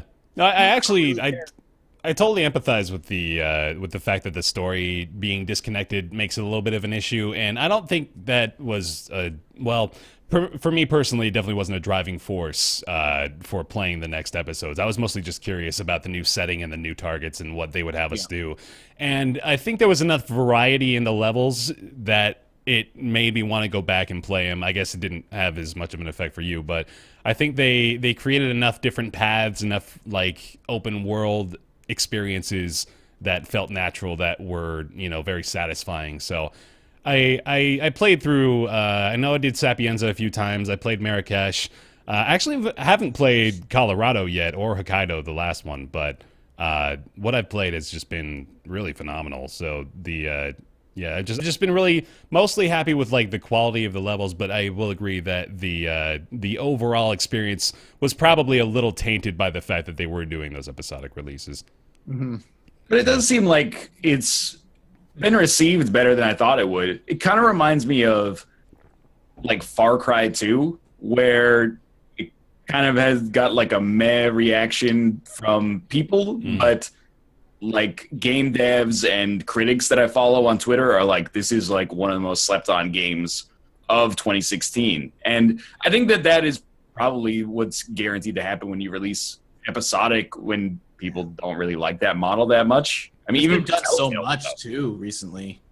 And it also has like always online DRM, which is why predominantly like the negative reviews I saw on Steam were like, game's pretty good, like maybe as good as Absolution or better, but the always online DRM means I can't really recommend it. So I think, largely the people who have played it enjoyed it, but it's hard to motivate people to play it, myself included, because to keep going back in a month or two. Or whatever. Yeah. Well, I mean, that's the thing is like on the one hand, I don't really want to play it until it's a complete game. I don't want to play like an hour of Hitman and then wait a month and then play an hour of Hitman and wait a month. But by the time all the episodes are out, the game is sort of like 6 months old. And I'm like, I can put that off until tomorrow. Like, especially considering it's November now, there's like no sense of urgency for me to actually finish it. And, maybe that's a personal problem, but I think that if it had just come out in a perfect world like 6 months ago, fully realized, I probably would have played it. Whereas right now, I'm like, I can take it or leave it, honestly. Do you, I know this probably really doesn't mean much to you guys personally, but I think the fact that they actually do allow you to purchase the episodes separately is kind of nice. Like the $60 asking price is still quite a hefty one for a lot of people, and maybe there's just one mission that they wanted to play, and the missions themselves, I mean, one of them, like the first one I think is in Paris, right? And I know that one I put at least 2 hours into, and there were quite a few other objectives that I didn't complete, along with the elusive targets and all that stuff that are mission specific. So there's quite a bit of content, at least, behind every $10 purchase. Do you guys like the model, or doesn't really impact your buying decisions, I suppose? I have nothing wrong with the model. I think it's a fine way of putting it forward. I mean, I don't really know, because I don't know what I would do if I had to buy it. I mean, Square Enix provided the copy, so I don't really have that much of a care. Yeah. I think it's good that you can buy an episode and be like, is this going to be my style of game? And then you can make your decision from there. That's good. But yeah, I'm just very meh on the episodic thing. I think even Telltale games now, like I'll play the first episode of a Telltale game, and especially like the Batman one, for example. I played the first episode of the Batman Telltale. I'm like, wow, that was actually really good. Like I enjoyed that, but I haven't gone back to play 2 and 3 because I'm just like, I stopped caring. Yeah. Fair enough. I feel like guess. the novelty's worn off. Like Yeah. back when The Walking Dead season 1 came out, you're like, oh, it's really cool to have like a month-long period between episodes, so you can't just like, mainline them all instantly and then be done with it. And it kind of made like The Walking Dead season 1 kind of felt like a bit of a communal experience. Everybody was like getting the episodes at the same time and then talking about them at the same time, as opposed to, someone like on Netflix right now, someone will be like, oh, I finally watched season 1 of Daredevil. And everyone's like, wow, we moved past it, right? Mm-hmm. Yeah. It's not the same kind of like critical mass, I suppose. But I don't know. I also think with like so many games coming out these days, you're lucky to get a little slice of the year. Like if people are talking about your game for like a week, that's crazy. That's like one of the biggest games of the year, unless it's No Man's Sky. Yeah, I was gonna say. But now it's like take that big push and instead kind of spread it out over like 6 months. I don't know if it really works personally. I still, maybe it's because we're a little bit more old school, but I find myself being like, I would prefer like it's out and then 6 months down the road they release an expansion or something. Mm-hmm. But Yeah, I see it kind of the way Ryan was just saying, in that it feels a little bit opportunistic from the publisher's point of view, in that they kind of want to grab a whole bunch of little spots of like big push instead of the big push, which means from our perspective we don't get to give it as much time and depth, because we're always supposed to be on waiting on bated breath for the next thing to play, and nobody has time to generally be waiting for the next thing, or nothing is ever as captivating, right? Like a lot of the time you push through the middle of a game to finish it. Often with this type of thing, you just lose enthusiasm. Yeah. And it's generally just not interesting enough to promote that style of monetization. So I guess it's cool that you can buy individual levels, but I don't see why you would know you want to buy an individual level till you've already played it.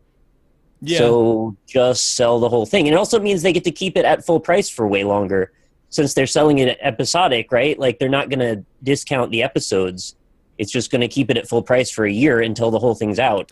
I wish I'd paid more attention to it, because I wonder if they had actually discounted the past episodes upon the release of a new one. I hope they did, but I would imagine they tried to at least create some sort of bundle incentive every time a new episode came around.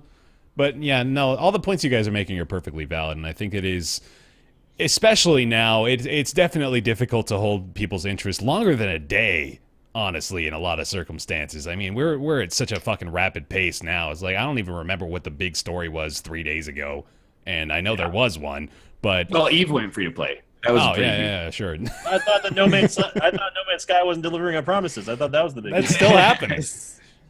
But yeah, you're right in that it's definitely difficult for it to carve out a continued area of audience interest across the year. However, I do still want to say that I was very pleased with the quality of the product that I played, the episodes that I did experience, and I don't know, I just want to give them props, I guess. I mean, I think we set this up to be a failure at the beginning of the year, and I consider the product that they delivered to be of a high quality, so I want to give them kudos. You know what? You've inspired me to, at least now that I know that the PC version of BioShock doesn't work at all. You've inspired me to at least put this as an option for Subscriber Sunday games. Okay. That it seems like, short, a game I probably wouldn't play for myself if I wasn't doing it on a stream, but could have fun with it regardless. I think that could be cool. I mean, I really like that solution. Soma. Yeah. Soma too. No, I think you would enjoy Soma. Yeah.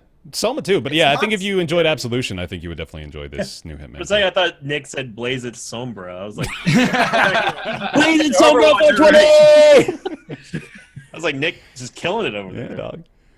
100 emoji. Okay, cool. But yeah, anyway, that's the first season of Hitman. They confirmed a second season to be coming in 2018. It's exciting. I like it. I think people should check it out if you can. Owlboy.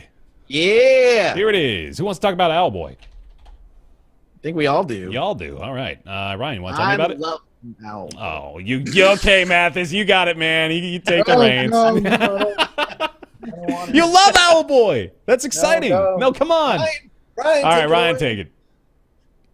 Owlboy is a gorgeous 2D action platformer, I guess you would call it. It's kind of, I'm not going to say that it defies characterization, but it's not like, Super Mario World. You're just going like left to right. It's a little bit more like Cave Story with its like it has verticality in its exploration. It's got some kind of like Mega Man-y type areas with boss battles at the end of them as well. But I'm not sure if it's actually a Metroidvania. Maybe someone who's played a little bit more than that can actually. Metroidvania. Nick, confirm or deny? I don't think it is. No. Okay. So it's just a platformer with height, basically. Okay. So you play as an owl who is mute, and the owls are kind of like the guardians of this mythical town, and your job is to kind of progress the story. You're bullied and picked on, and it seems like the narrative is kind of, you're gonna get your Rudolph the Red-Nosed Reindeer moment throughout the game where you can prove that you're useful after all, and everybody will hopefully be happy about it in the end. Gorgeous art. Like, this game, for people that don't know the context of it, took like 9 years, 9 years, Yeah. something like that to come out. Like, I've been seeing previews for Owlboy for like forever, basically. Yeah. Since before games like, well, maybe not before Braid, but like it's been a long time at least. And certainly before Fez. So like it's been around forever. And the art and music are gorgeous. It has almost like an old school, or at least like 1990s Disney style story. It seems like it's a robust game from a story perspective. And mechanically, I haven't seen all that much of it so far. I've only beaten the first dungeon, which happens pretty early on in the game. But I'm enjoying it so far, and it seems pretty easy to recommend right now. Mathis, you love it though. I love Owlboy. No, I'm really, really enjoying my time with it. I'm with Ryan. It's fucking beautiful. The music is awesome. I know Nick and I will disagree in this part, but I really am enjoying the story so far. The way it's been presented has been, I like the idea, like the way they kind of do the game is like dungeon, action, and then segments of story with the characters in between each bit. And I really enjoy the characters so far. They have not really taken any weird cliche twists and turns. I'm excited to see where it's going to go in the future, but I can't complain. Like, the controls really well. Everything feels like the action feels tight. I just like it. It's a really fun game. I put it up there with like Shovel Knight right now so far. Yeah, I got a really strong Shovel Knight vibe from it. Not in the way it plays, but in the way I rank it, as in like it's like that old school game with like a lot of modern development, polish, and mentality involved. Mm-hmm. I'm not there yet, just because I find that like Shovel Knight it's much smaller in scope, but everything that it does so well. Like, not only is it faithful to the games that it's inspired by, but everything that it does that's innovative is really good as well. And it's like a super tight, polished experience. I will admit, like, as I've been playing Owlboy, there have been some things that have kind of like, I wouldn't say bummed me out, but given me pause. Like, the first dungeon, I was like, I've played a platformer before. This is so easy. Mm-hmm. Like, the fact that like you're carrying the dude, and the dude his gun locks onto targets, and you're basically just spamming the attack button. Like, first boss, extremely easy. Yes, And I think that's fine. I have heard that it gets harder a little later in the game, but I was like, it doesn't start as strong as something like Shovel Knight starts, in my opinion, at least. But that may change, and with a larger scope comes the ability to do things that Shovel Knight, maybe didn't necessarily do as well in its own. It definitely opens up a lot slower, but eventually you get like instead of just the one guy that shoots the gun, you have three people you swap between with different abilities, and it becomes more complex as you go on. Okay. Mm-hmm. Nick. Yeah. You didn't have as fond of feelings for it, though. Yeah, well, so my thing was that it's a good game. I do appreciate it mechanically for the most part. I think it's a beautiful game, and I think that the time spent was very evident in the visuals and the audio. I do think there's some issues with the controls, though, and the biggest, most glaring one is that the activate button is mapped to the same one as the pick up a character button. And you almost always have a character that you're carrying with you during the game. That's basically your attacks are guns that swap out. And whenever you want to pull something out of the ground, you've got to put down the character somewhere else other than where you want to pick up the thing. Otherwise, you'll grab the character again instead of the thing you're trying to get. You can make the character disappear, though, and then you can just summon him right back. Okay, but like it's just an extra button press when it could have just been a different button. Yeah, but it's a lot less. I would say it's a lot less annoying than dropping him and going and picking him up. You press a button, he disappears. You open the door, you press a button, he's back in your claws. All right. Yeah, I don't know. It just felt really cumbersome to me. Talons, actually. Talons. They're talons. You gotta make sure. I had it's an owl. some issues with the background and foreground looking a bit too similar in some cases, where I had a little trouble differentiating what I was supposed to do. Not because it was complicated, but because I just couldn't read the environment properly. There were these little stovetop pot lids that were stuck in these holes on the side of the walls, and I thought that was just the environment. I didn't know I could interact with that at all. There's also some doors that look like they're in the foreground or background, and they're just not. I don't know. It's just a little shading things that kind of irked me a little bit. I also found the writing to be extremely flat. I really didn't like the characters hardly at all, and there was so much exposition that I just wanted to get to the gameplay, and it felt like you were taking 40 minutes to listen to people talk about stuff that you have nothing to relate to. You come into this town, and it's like, all right, I don't know any of you people. This guy's accosting me for a while, and then I found I have one friend, and then we're off on a journey, and then the town's taken over. It's like, I don't even know who anyone is, and all of a sudden we're in crisis. And it just never really feels fleshed out to me from a story perspective. Again, I think the mechanics and the gameplay elements are fun, but it was distracting how long the story kept going on when I just wasn't really feeling it. So that kind of wore me down to the point where I kind of didn't really want to continue after about 2 hours. I might still do it anyway just to see how it goes later on, but I've heard reviews say it's kind of tedious in the middle, which doesn't really bode well because the whole game's about 8 hours long and I'm about to hit the middle. So I don't know. We'll see. I can't speak to the story because I've only played the first 45 minutes or so, but I'm echoing most of the positivity and the little bit of negativity as well. I think it's a really solid experience. The pixel art, I'll note that I've been a self-proclaimed against pixel art. Basically, I'm not really digging how often it's propagating our industry, but I will say when it's done right, I definitely do appreciate it. And Owlboy looks really nice. Music is terrific, of course. I gotta say, Nick, I found myself getting interested in the characters pretty easily. Honestly, I jumped into the story pretty quickly. I like the way that they bring you into it. I don't know if I want to necessarily spoil it, but it was not really what I was expecting as far as the first interaction goes. So that was neat to me too. But I think I'm definitely going to be. I'll probably play this on either YouTube or Twitch. Actually, I'm really looking forward to playing through more of it, seeing what it's got in store. As I went through it on my stream, I kept finding myself listening to what they were saying and be like, you just said the opposite a second ago. The plot just seems inconsistent. They put this guy in charge of guarding the town. 5 seconds later, the town gets captured, right? And then they're like, okay, now go off, do this really other big important task. And then you screw that up too, and they're like, well, why did you do the task wrong? It's like, well, why did you put me in charge of the task? Stupid? Because you're the only other one that can fly, man.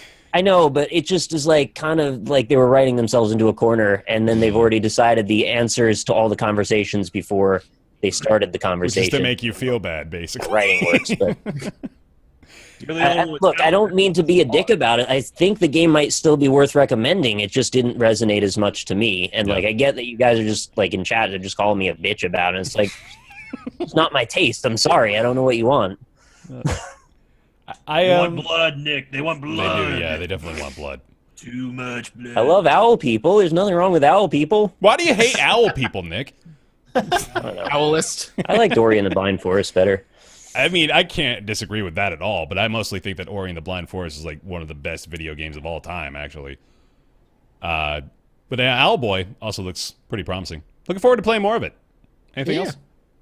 I hope it gets harder. I think I tend to be in agreement more with Nick that at some point, if the game is 10 hours long, which I've heard is roughly correct, the story is going to grate on me a little bit. It's a little been there, done that so far. Maybe they'll take a twist that changes it up, but it seems a little routine.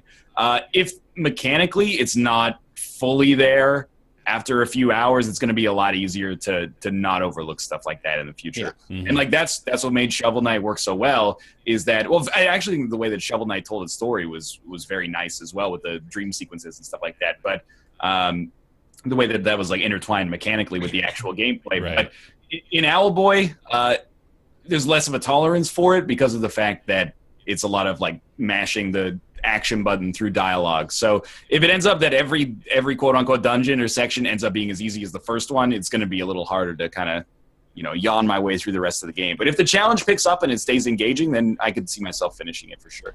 Right on. This is probably a really subtle nitpick too, but I feel like there's a little bit something psychologically about the fact that your weapons are people you carry. You always feel like you're in this laden state where you're not like yourself, you're two people. And there's something about that just like I don't really feel as much. It's just like a personal gripe, I guess, that I didn't like that was how the game is played. Nick, it's all about friendship, man. You come together. Nick picking. And then you keep you get your best friend, and then you drop him in a hole, but it doesn't matter. You just teleport him back up to you. It's like, are these people or are these objects? Both. Ask Yoshi what he is to Mario. If you had to leave me on a button, and then you promise you teleport me back later, Yeah. I'd be okay with it. It's a level of trust, man. If I just messed up the controls and drop you down a 200-foot chasm, wouldn't you be a little upset about that? Is there fall damage? Yeah, I guess not. There's no fall damage in real life. You can throw the dude into the wall, and he looks pretty upset about it, but he doesn't ever take damage. So It's comical, though, when he hits the wall. Yeah. I feel kind The of thing bad that for him. you have to worry about right now is like after finishing the first dungeon, I'm like, why don't they just give the dude with the gun a jetpack? Right. Like he'd be way better off than having to get carried around by me. I don't know what I'm doing. Let him control it. Or Come on, just man, give these guys the don't have owl a jetpack helmet technology in this world. They only have flying ships. and teleporting artifacts.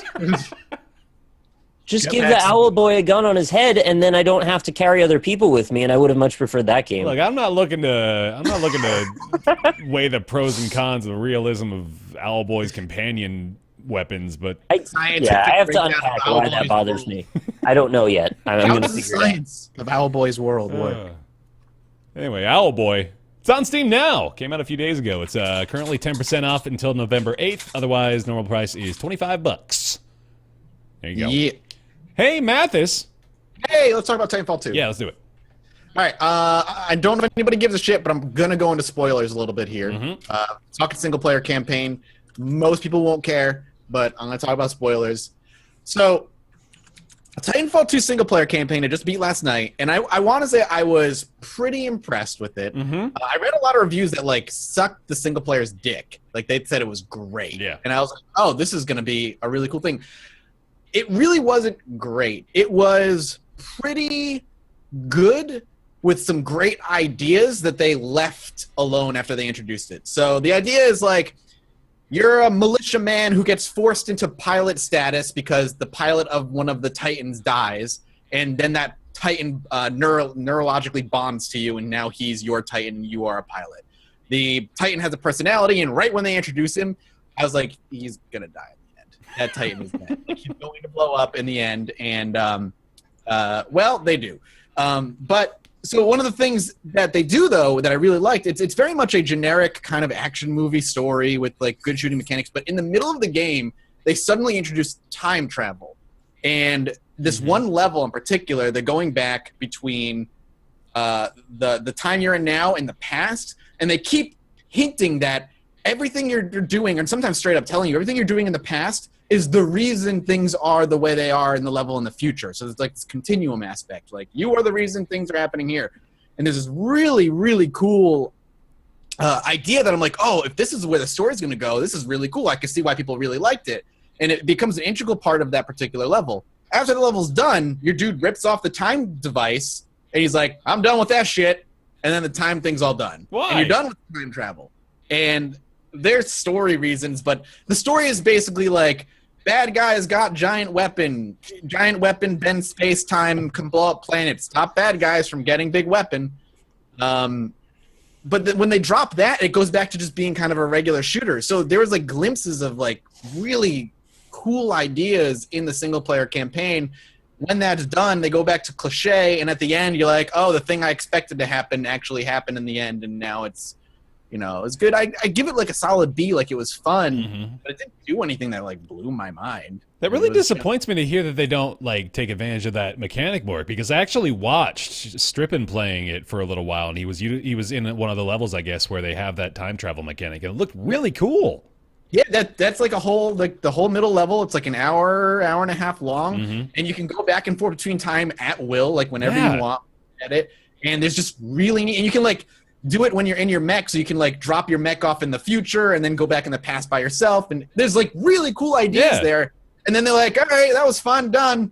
Man, I'm like, oh shit. why? Now we gotta go back. That's so silly. And then they do the bullshit thing at the end, like they fake out, like the mech blows up, but you still have his AI core, and you put him in a new mech. You're like, oh, BT, you're back. And then they blow him up for real, like a half hour later. You're like, oh, right, you're dead. Get it. Toy with your and emotions. Then there's like an after credit scene where they're like, your helmet flickers a little bit, that maybe BT is still somewhere in your helmet, and then there's credits. And I'm like, damn it. It was still really fun, though. Like, it was still really fun. The story was mostly forgettable, but the BT, which is your mech, he's funny. Like, I enjoyed his personality.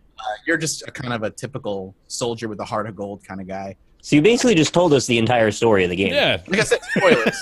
I put the bars up. Just came out. Why did you? I put the bars up. I have the bars up. We're not to blame. The story's short. It's like 4 hours. 4 hours long campaign. You look forward. Kate and I got tickets to see Doctor Strange, and if you want to check it around 12:40 local time, I'll just post the ending. You really all right? You straight up. At least you guys we're gonna play single player of Titanfall. No, never. It's possible. It's possible. I definitely was, but I'm not playing it for the story. So multiplayer's great though. yeah, Me and Sin have been playing some multiplayer. That's where, like, if you were thinking about picking up Titanfall the single player, don't. It's not worth $60 single player. What's funny is that I've been hearing like a lot of the inversion of that. Like I've been hearing people say like, you know, the Titanfall 2 single player is amazing and like it's wacky, which is kind of like the tone that they need to differentiate themselves. Not. But then like the multiplayer people were like, oh, it's hard to like get into a game that I want to get into, and I spend a lot of time trying to get into a party. And it seems like the consensus that I've seen is like single player is cool, multiplayer is kind of whack. But I feel the opposite. I feel like the single player is does a lot of cliche things with like one really interesting idea that they pick up and drop in an hour, and then everything is just kind of the same. It doesn't really do anything special. The multiplayer, I think, is a lot better than Titanfall 1, and there's more depth there. I think their release, the choice of when they decided to release the game was poor between Battlefield 1 and Call of Duty. I'm like, oh, okay, you basically are just going to kind of kill your community pretty quickly. But when Sin and I play, like, we get into games in under a minute. We can jump in. You can play whatever mode you want. So anyone saying that they can't choose the mode or find a team, I don't know. I don't understand how that's possible. it could be a regional thing too. Like, you know, in the U.S., I imagine if it's going to be healthy anywhere, it would probably be healthy there. So, Sin, you want to weigh in on your multiplayer experience? It's great. I mean, it definitely flows a lot smoother than Titanfall 1. I think that the fact that the Titans have more diversity as far as what they can do, they feel like classes now, instead of where Titanfall 1 was kind of like they just sort of look different because you can sort of change. You can almost match any Titan's loadout with just simply switching out the weapons and stuff. Yeah. But this time around, like, there are definite classes. Like Scorch, for example, he's what I would consider a tank. He is very, very beefy, kind of slow, but has a good AoE damage. And then you can go to Ronin, for example, who is, as you would expect, to be a more melee-focused Titan. It's a lot of fun. Mm-hmm. I mean, one of the most awesome changes I've seen, and Mathis and I only recently found this out just through playing, was that there is a reason to mount someone else's Titan on the other team this time, because instead of you attacking the core, you can actually rip it out. And on top of that, you can bring it back to either your Titan or a friendly Titan and give it like an overshield or basically heal it with that other person's core that you ripped out. Mm-hmm. So that provides another element of sort of sabotage and stuff. And I mean, they did copy and paste a lot of the elements from the first game's maps. Yes. But with the way that the game feels now, it almost feels like they didn't even do that, because everything is so much faster now. Mm-hmm. It's very hectic. It's definitely worth playing. The single player has been getting a lot of the attention. I'm still going to play through the single player despite Mathis spoiling everything. I'm just kidding, by the way. I'm not busting his balls on that. But yeah, overall, it's a much more complete game. And I am totally fine with spending the $79 that I did for the deluxe version. Hell yeah. It's a lot of fun. Lots of fun. Cool. Yeah, it is a ton of fun. I really enjoy it. Right on. All right, Titanfall 2, $60. It's on Origin if you were looking for it. All right, it's going to bring us into everybody's favorite segment. It's Ask Roundtable. Ask Roundtable is a weekly segment where you ask your questions, send them over to roundtableyt@gmail.com. and we can answer them. That's what's going to happen right now. The question from Dennis. He asks, what are, in your opinion, some of the greatest and most memorable video game intro sequences ever put together? I think this can probably range from maybe like an introductory cinematic to, like the first mission of a game or something like that. So one of the examples, I'll lead it off with this actually, that Dennis came up with, one that I definitely agree with, was Ori, which Nick just mentioned earlier. Ori and the Blind Forest, which came out last year, had a terrific introductory sequence. It reminded me of Up, actually, in the way, not necessarily thematically or with the content, but the way that it presented such a moving story within the first 10 minutes or so of the game that wasn't even actually the plot of the game itself, It was just sort of a subplot. And I thought Ori did a great job with that. Examples? Anybody? Nobody's going to steal the one I mentioned before the show? No, All right. it's yours. It's all yours. Take it away. Yeah, I was going to say The Last of Us, which I was hesitant about because I've never even finished The Last of Us. I found the game was pretty average in general. I know a lot of people love it, and again, this is me being a bitch and shit. No, man, everything everyone loves. No, dude, I'm so with you on that. We talked about this earlier. Yeah. I really don't think The Last of Us was spectacular. It had a very touching or moving or emotional beginning, which definitely kicks it off in the right direction. Yes. And but then I think about it, and I'm like, well, that intro wasn't that good. How can I not think of a better example? And then, I'm racking my brain, and I can't really come up with much better. So I guess I'm going to say Last of Us, but, what are we doing here? Yeah. For me, one that sticks out that I'll always remember for one reason or another is Fallout 3. Sure. The moment when you come out of the vault and the world blinds you, and then all of a sudden you have this perfect viewpoint of just the nuked wasteland in front of you. That is always in my mind when I play open world games. I just that opening was so good for me. Mm-hmm. And man, the hundreds of hours I poured into Fallout 3. I don't even remember much about the tutorial before. Oh yeah, you're in the vault and stuff, but just that opening, Fallout 3. That gets me. I loved it. The one that I mentioned earlier was Half-Life 2. I think that's probably one of the more memorable ones for me. Yeah. With the whole sequence of show, it was the first time I felt like I was playing through a movie, sort of to speak, before cinematics were really a movie sort of type deal. I don't know how else to describe it. They weren't produced with a sort of cinematic feeling is the best way I can say that. So I definitely would say Half-Life 2. Honestly, Bastion's intro was pretty cool. Oh yeah. I enjoyed how they put everything sort of set to pieces there, and the original Borderlands intro was also pretty neat. Oh yeah, with Claptrap. Mm-hmm. Yeah, I remember that. I'm not going to blow anybody's mind, I'm sure, with this suggestion, but I thought Skyrim's introductory sequence was pretty goddamn good. I mean, a little dated by today's standards maybe, but the way that you are brought in on the cart, and you see a dragon for the first time, it creates this massive predicament. I think it's pretty well done. And then it gives you the illusion of choice, of course, there too, but really doesn't really end up mattering that much. Yeah, the Skyrim intro it did a great job at giving you the premise of the entire world, and then I was totally taken by surprise with the dragon intro. I thought that they were just going to save that towards a mid-game stage. Yeah, right. It's right there. I mean, he's right in front of you. So yeah, definitely Skyrim's up there. Mm-hmm. If we're not limiting it to playable sections, I guess Dark Souls and the whole Souls series have had pretty awesome introduction sequences too. Mm-hmm. Absolutely. Oh, batshit crazy, fucking Metal Gear Solid 5. Okay. I was You know what? I agree. That was fantastic. Definitely memorable, right? Yeah. I As love far that. as establishing what kind of game this is going to be, the fire whale in the opening sky. 55-minute cutscene with a fire whale in the sky was definitely it definitely set the tone. Yeah. I think I changed my answer. I like that better than Last of No, Us. that's I perfectly really like that reasonable. intro. Mhm. That intro was insanity. If you want playable intros, I mean, depending on what you consider an intro, I gotta definitely give a shout out to GTA 5 because they did a great job at sort of putting you right then and there. Yeah. And until you really realize that you're playing, in a flashback. Spoiler alert for the beginning of 5. GTA 5. Yeah. And I think the GTA 5's intro was very good up until the point where you drop the car off with Franklin and Lamar. Yeah. Ryan's boy Lamar. Mm-hmm. Don't talk to me about Lamar. He's got flashbacks. You give Lamar $50 and he's like, "Oh, thanks a lot." He turns it into a race thing. Of the little 40-ounce small bucket of chicken on his way to the po house. He knows the words by heart. You just save his life, and he's like, "Hey, can I get some money?" You give him $50, and he goes, "Oh, thanks." Lamar, he was like, that was a great casted character, though. I mean, the GTA 5 is just so good. I mean, I want to mention. Ryan?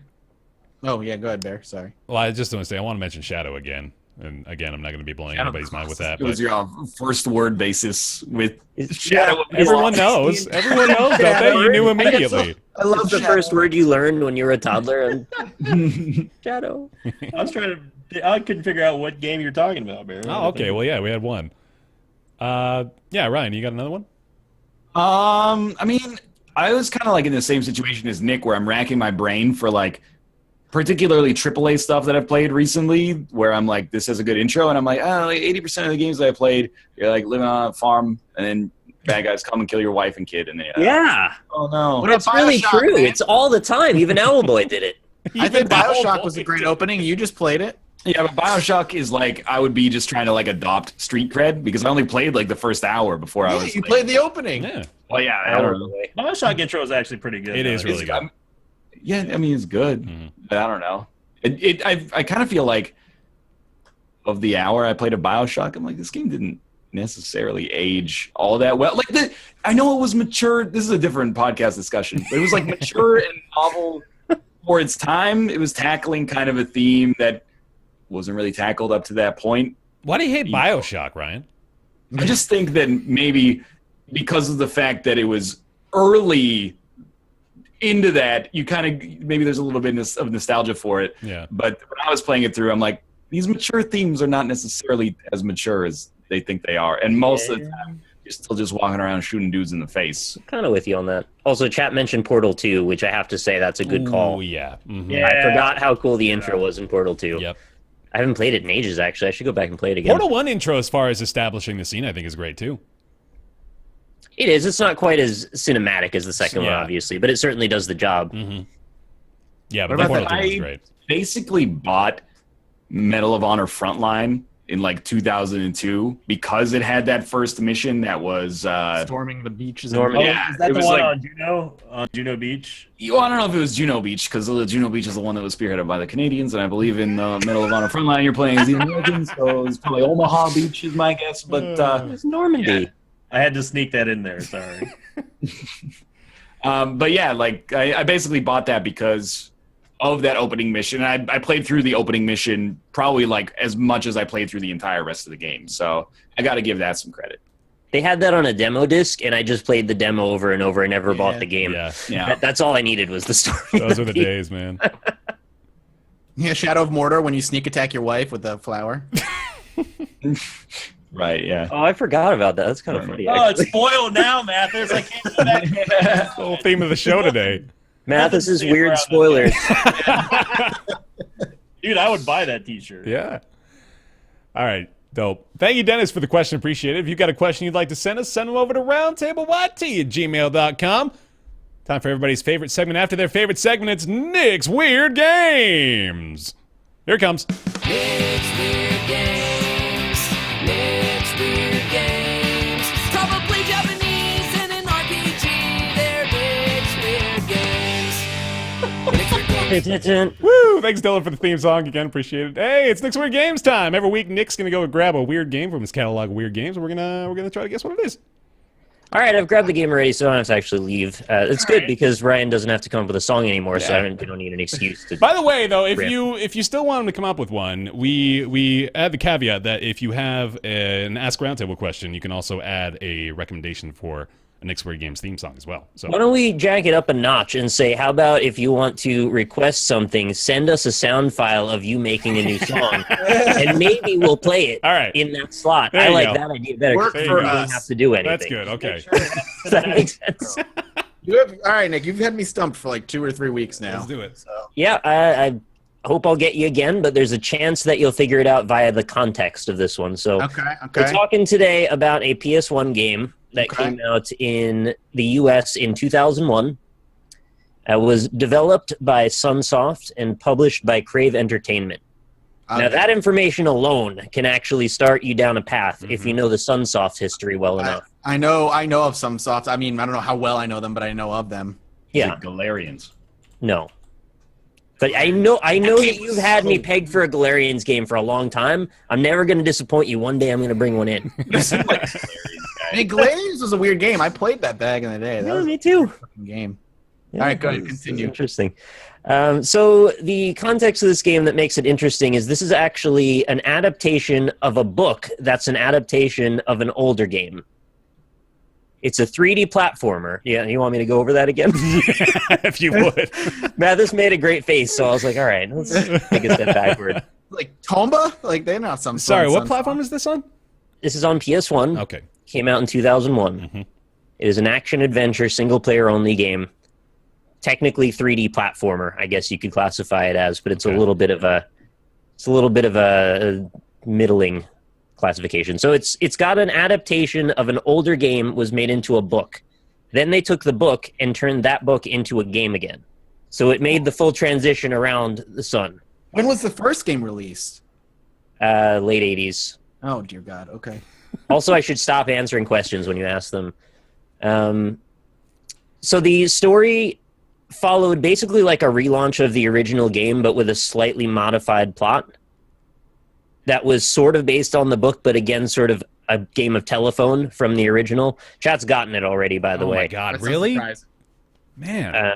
And congrats to the people that got it, because this is a relatively odd one. The main character's name is a 16-year-old boy named Jason. It's a strange Jason! name for a Jason. child. Jason! He encounters an alien race known as the Lightning Beings Okay. that live in a cavern below the Earth's crust. Okay. I'm gonna throw some stuff out. Is it a Yeah, go Star for it. Ocean game? No. Is it Skies of Arcadia? No, remember, we're talking about an action-adventure platformer game here. That was But based it was a on, game first in the Final 80s. Fantasy. Wait, it was, Yeah, it was a game, then it was a book, then like 15 years later, it came out on PS1. The Da Vinci Code. Okay. They read like a whole new game. It wasn't like a port or anything. No, it's a new game based on the same story, but slightly changed. Shinobi. No. What Only is Musha this, like, 3. Okay, Jason tells me nothing. What? Is there more It actually info? should tell you something. Is it Rygar? I'm trying There's- to think of shooters that I played in 2001 for the PS1. I can only think of a couple, but I don't know who made this game, so I don't want to sound stupid, so I'm not going to name it. Is it Winback? Covert Ops. Look, I give you points for picking out some weird stuff there. Winback is not a typical guess. Yeah. What's up, Mathis? Is there anything else you can throw hints at us, or is that There's it? another prominent character in the series or in this particular game. It's in the series named Sophia. Does this give you anything? Nope. Sophia. What does Sunsoft even make? What does Nothing Sunsoft anymore. Wait, did they change the character? The character might be named Roddy in this version, make? Oh, Body. all right. Sounds familiar. but he used to be Jason. I'm not sure when he changed to being Roddy. I'm not aware of this part. It reviewed fairly poorly. I see a 5 out of 10 on Game Informer. EGM gave it a 6.5. GameSpot gave it a 7.7. I think that was their best review. Damn. OPM gave it a 3 out of 10 in the UK. Ooh. All right. I mean, got nothing. Roddy like sounds kind of familiar, but it's not giving me any. All right, one last hint. Mm-hmm. The game prominently features a particular vehicle that makes this whole gameplay possible. Even if you It's- tell me the vehicle, I don't think I'm going to know. Yeah, what is the vehicle? It's like a kind of tank. It's like a kind of tank. It was a game in the 80s first. The only thing, Was it a tank? no, okay, because the only reason I have this as an idea is because I saw a speed run of it on AGDQ, but of like an NES game of a kid in a tank. He was because the tank he could come out of the tank and like do things, gun, go back into the tank. I was gonna say Made that game? Blaster Master. Yeah, but I that's don't it. You go, know. Master I don't Blaster or know. whatever. Blaster Master, but What that one? I don't remember that. Did they remake that? They Was made a it Blaster book out of that? Master? Is that it? You guys, Well, you know what? I don't remember. I shouldn't give you the point, but I guess you're close enough. Close enough. Was it What? like same world? I dropped the game. Here's the game. It's Blaster Master blasting again on the PS1. Yeah, there you go. That's So hold good. up. They took. I know of the NES game only because I saw a speedrun of it, but they made a book and then they made a PS1 game on the book. Yeah. What? Here's the The character. fuck? Look, this is how much of a nerd I am. I actually own the NES game and bought the book. So this has been a part of my life. That's great. That doesn't surprise me. This has been a part of my life since I've been a little kid. That's Blaster fantastic. Master is a big deal. I wasn't sure if you'd be like, yeah, I remember that game, or if it would be like, I have never heard of that shit at all. I didn't know that. Like I've only heard of the NES game in passing. Really, I did not know that they made a book and a PS1. Yeah. That I is- remember You should try the NES game. It's aged well, but it's also confusing as shit. Yeah. But if you can figure it out, it's a lot of fun. and the PS1 it just sucks. Yeah, not that great. I remember 3D action didn't go well. Like the Mega Man Legends thing in the PS1 era was always kind of a misstep, in my opinion. How was the book? The book was cheesy, but when you're 10, who cares? Yeah, true, Oh, yeah. true. I could have swore it was a motorcycle. I kept remembering like a motorcycle for some reason, not a tank. I don't know why. Like It's a small tank, and it's like an all-terrain tank, so it's kind of close to a yeah, motor. like ATV. Okay. How do you make a tank that isn't all terrain? You Well, go wherever okay, you what I want mean with a is tank, don't you? It I can think it's jump. about the size. Yeah, Oh, yeah. okay. It can jump and go up walls. Mhm. So that's what I mean when I say all-terrain. Sweet. In chat, we had... Where's the first one? I see Blaster Master blasting again by Mountain Stream. Looks like the first person that I've got in here. So congrats to you for figuring that one out. Well done. Again, not sure how obscure this one was, but I'll give them a point. I don't think the only one I could think of was the NES one, so I don't think it deserved the points because Chad, do you think they should get the point? I think Vote they should yay get the for point. point. I did not even know they had a PS1 version. Out of my own curiosities, I went and I Googled the list of Sunsoft video games on Wikipedia, and on the PS1 in 2001, they released another game that also had a TV series associated with it What game was that? called Barba Papa. Barba? Did you ever hear of that? Nope. No? Best game I ever. haven't heard of that. So yeah, I guess there's a common theme in the Sunsoft development. Oh, chat decided you don't get the point. All Oh. right. That's fair. That's fair. You guys decided. I don't so know how I'll do often it we then. should give them the control. I was split because you didn't get the actual name. You got the series, which I don't think should be enough. I agree. I'm with you. Really? Yeah, All I right. didn't- Okay. I didn't know the name of the game. I did say the series, but the tank thing kind of threw me off. I hold myself to a much lower standard, but I guess you guys are. Let's let chat decide what we talk about next, Bear. You know, I'm gonna I decide. would have gotten it when somebody said Jason. I would have been like, "Oh, that's Blaster Master," but that's because I played it like Right. my whole life. You live the life. Of I lived the life of a Blaster Master. Yeah. Now I will die as a Blaster Master. All right, that's going to do it for today's show. Thank you very much for tuning in to Roundtable Live. It airs every Friday. That's the day at 3 p.m. Pacific, 6 p.m. Eastern. Sinvicta, where can they go to find your shit? Hey, thanks for having me. You can find all my stuff at youtube.com/Sinvicta316. I also stream weekly, Wednesday through Saturday at twitch.tv/Sinvicta. NL and I just released the 29th episode of GeoGuessr, and go watch that on both of our perspectives. And thanks for having me. You guys are Always going to enjoy. you're gonna run out of places to guess at some point, aren't you? It's not, You'd think that, but we keep getting Russia, and we Yeah. have so many people angry that we still don't know the difference between Portuguese and Spanish. Sorry, fans out there, that we don't know everything about everything. My bad. That's my. I'm enrolling in Spanish immersion just to get my GeoGuessr scores up. So look for that 2018. Yep, there you go. Diablo 4 still won't be out by then, but there you go. Wow. Thank you. Wow. Thank you very much for watching the show. You can catch the VOD over on our YouTube channels. It's BaerTaffy, Rockley, Smile Mathis Games, Northern Line. You can also catch the VOD here on Twitch. You can follow us on Twitch. That's twitch.tv/Roundtable Podcast. You can also follow us on Twitter at Roundtable PC. Catch the show discussion over on the subreddit, roundtablepodcast.reddit.com. And thank you very much to our patrons over on patreon.com/roundtable. Really want to thank those, especially at the $20 tier and above, which include General Crunk, Jonathan Graham, Julian Abelsgard, Scotty119, Super Monoman, Colby Klein, David Schmitz, Greenlight, Mavier, Oren Saltzman, Christopher Flagg, Eric Schooley, Brizzlebrit, Positron, Miss Scarab, Mediocrities, Justin, Smurfette, Logan Ray. Thank you all very much for your continued support over there. We really appreciate it. And that's going to do it. Thanks so much for watching another episode of the show. We'll be back next week, and we'll see you then. Goodbye. Hey, everybody. Woo! It's not playing. Hold on. Just we're still gonna be here. Okay. Show's not over yet. Sorry, misled everybody. We're still going. Still doing a podcast. I'm gonna try to Want load to talk about this the file. Vegeta market? Yeah, why not? Yeah. For a second or two. Did you know Yvonne was going for you? Oh, wait, here we go. All right, got the music. Bye, everybody. See you later. Bye.